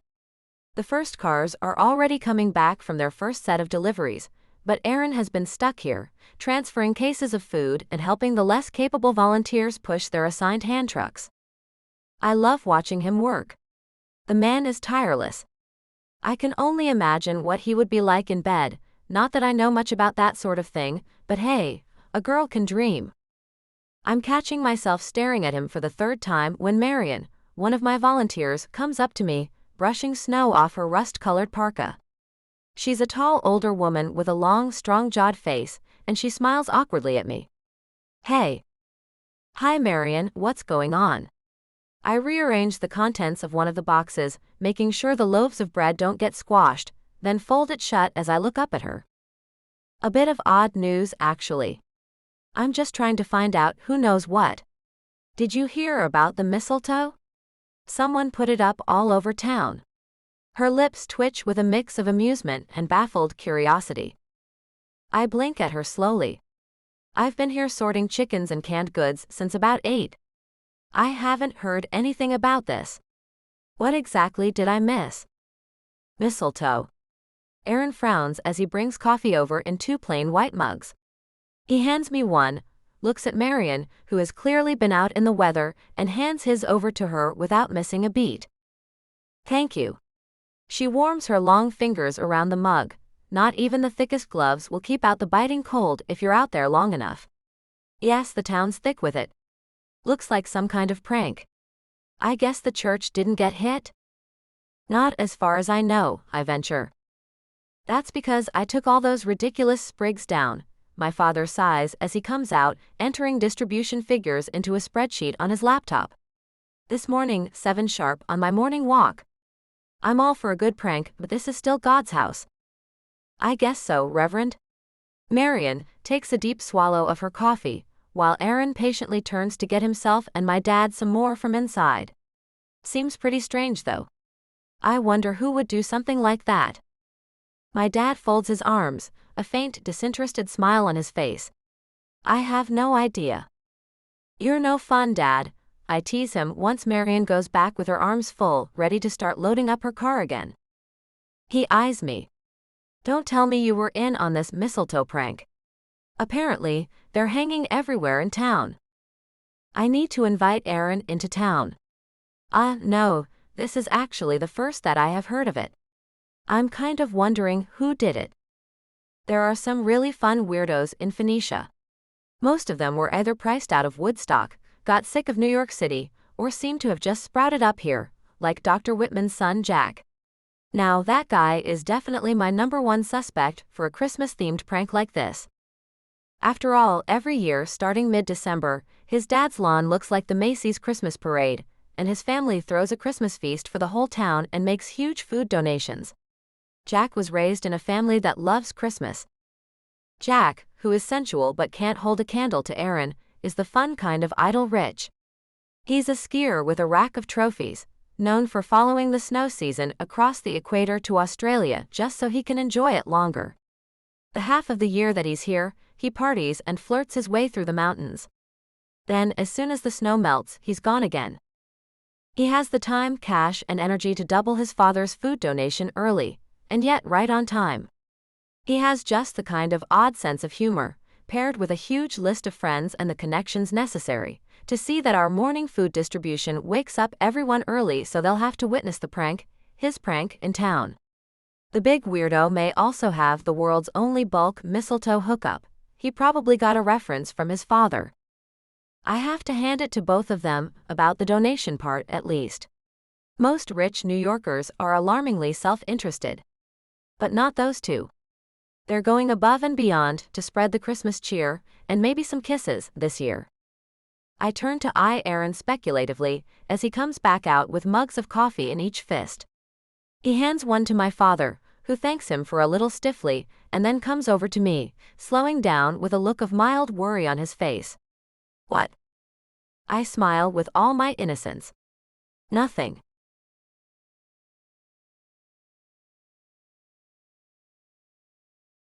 Chapter 3. Aaron. Sweet little Julia is up to something. I can just tell. She's smiling too much, and she's looking at me with this mischievous expression that leaves me just a bit concerned. Julia doesn't know how to flirt, and I thank God for that, because if she ever really came on to me, she would have me wrapped around her little finger in an instant. Hell, I'd be happy about it. Her father, on the other hand, would probably drive me out of the church, and besides, there's one thing about me that he's right about. I don't deserve someone as pure and full of life as Julia. If she thinks that I do, she's selling herself short. But a guy can dream, right? As long as I remember, all I'm going to be doing is dreaming. We make it to 1 in the afternoon before we run into our first glitch, which is amazing given the huge amount of food we have to sort and pass out in a short time. But when things finally go wrong, they do it in a big way. What do you mean we've lost track? How much food got loaded downstairs? Poor Reverend Alderson is managing to keep his voice quiet, but his eyes show that he's ready to tear out his own hair. Poor guy. He might have a stick up his butt, but he doesn't deserve stress in return for his kindness. Julia and I exchange glances, and she gives me a nod. We both hover around while the crisis unfolds, ready to step in. The bearer of bad news is Tom XMY, a kid who works at the gas station. He's a little bear of a guy in Coke bottle glasses, who squirms at the note of desperation in the Reverend's voice. Well, enough that we're having trouble opening the doors. But we haven't even finished unloading the truck. He looks into the back of the delivery truck, from which boxes are still coming out, and over at all the volunteers' cars, which have all made at least 3 trips around the county and are loaded to the gills again. How did they fit it all? I can't believe I'm saying this, but this is almost too much of a good thing. Don't worry, Dad, Julia speaks up, walking over and offering to take his laptop. I'll go down to the storeroom and tally things up. I'll just need some help getting the door open. He relinquishes the laptop. You're sure? I have no idea what it's like down there right now. It might be a total mess. I'll manage. She looks over at me. Come on, I may need some help shuffling some of the stacks of boxes around. The truck's almost empty. Everyone else can take it from here. I nod and trail her inside, trying not to walk too close. Too much of that, and I know I'll be in trouble again. I can't focus on food distribution if I'm distracted by desire. You know, I know it's stressing, Dad, but having so much donated food that we lose track of it all is a pretty good inconvenience. We head through the kitchen and into the hallway, which is narrow and floored with peeling linoleum. I mentally add that to my repair list. I nod in agreement as we head for the freight elevator at the end of the hall. Too many times, especially these days, food drives scratch along on almost nothing. You've said it. But directing the whole event still has to be stressful for him. Always. He's too rigid and stuck in routines for his own good. Big changes always stress him out. She stops in front of the elevator, and I pull the lever, unlatching the pull-down safety gate and shoving it upward. She ducks in ahead of me. Thank you, sir. You're welcome, ma'am. There's that smile I can't fight again. The elevator's roomy and dim with a high ceiling. There's an odd spicy green smell hanging around the air in the place. It's a little familiar, but I can't place it. Has someone donated a bunch of mustard greens to go with the other stuff in the fridges downstairs? On her way in, Julia pauses for just a moment, and I hear her let out a little laugh before she continues inside, as if she's just thought of something, or noticed something. I step in after her and close the gate. So, she says suddenly as I'm reaching to throw the lever and send us down, you know all that mistletoe Dad says he removed from the church? I pause, the naughty tone in her voice startling me, and look back at her. Yeah. She reaches past me and pulls the lever, closing the door on us and sending the elevator rumbling slowly downward. He missed a sprig. I look down at her and see her wide grin as she steps closer. Then, I look up straight at a bundle of mistletoe hanging right above me. Crap. I freeze, knowing what is about to happen and almost dreading it, knowing as well that I can't stop her. I don't want to. She presses her body into me, the pleasure of it mixing with a searing hunger as I fight not to grab hold of her. Her lips brush against mine, and her arms slip around my neck as she clings to me. She kisses me with a mix of love and tenderness that melts my heart. Oh my. I'm in trouble. I don't care. Why did I ever hold back from kissing her? I have never felt anything so right in my life. It's sweeter than my first breath of free air. I pull her closer, feeling her squirm against me. I have to have her. Now. Right now. Wait, what am I doing? I gently pull away, and she makes a small, disappointed noise in her throat. When I finally get control of myself, I stare down at her in amazement. Julia, what are you doing? What I've wanted to do for more than a year, she replies with a wicked grin. Baby, we really shouldn't, I start, and she simply moves closer, laying a slim, warm finger against my lips. Shush. I'm doomed. The elevator rattles to a stop, and we kiss again. We stand there wrapped up in each other for so long that I lose track of why we're down here. She's so soft, so warm, so fragrant. So perfect. I try to be gentle. But again, she's not making it easy.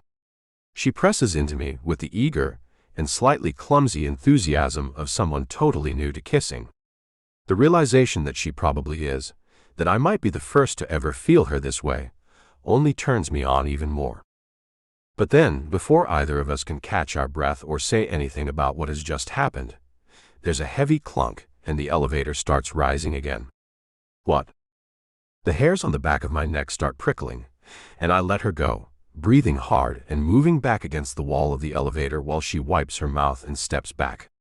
Someone's called the elevator and will be joining us in a moment. The outer door rumbles up as we come to a stop, and my heart sinks into my boots. The Reverend's standing there, scowling at us both. End of sneak peek for Lucky's Naughty Angel by Michelle Love. Thank you for listening to this preview of Lucky's Naughty Angel, a second chance romance. Please like and subscribe to support this channel. It helps more than you know.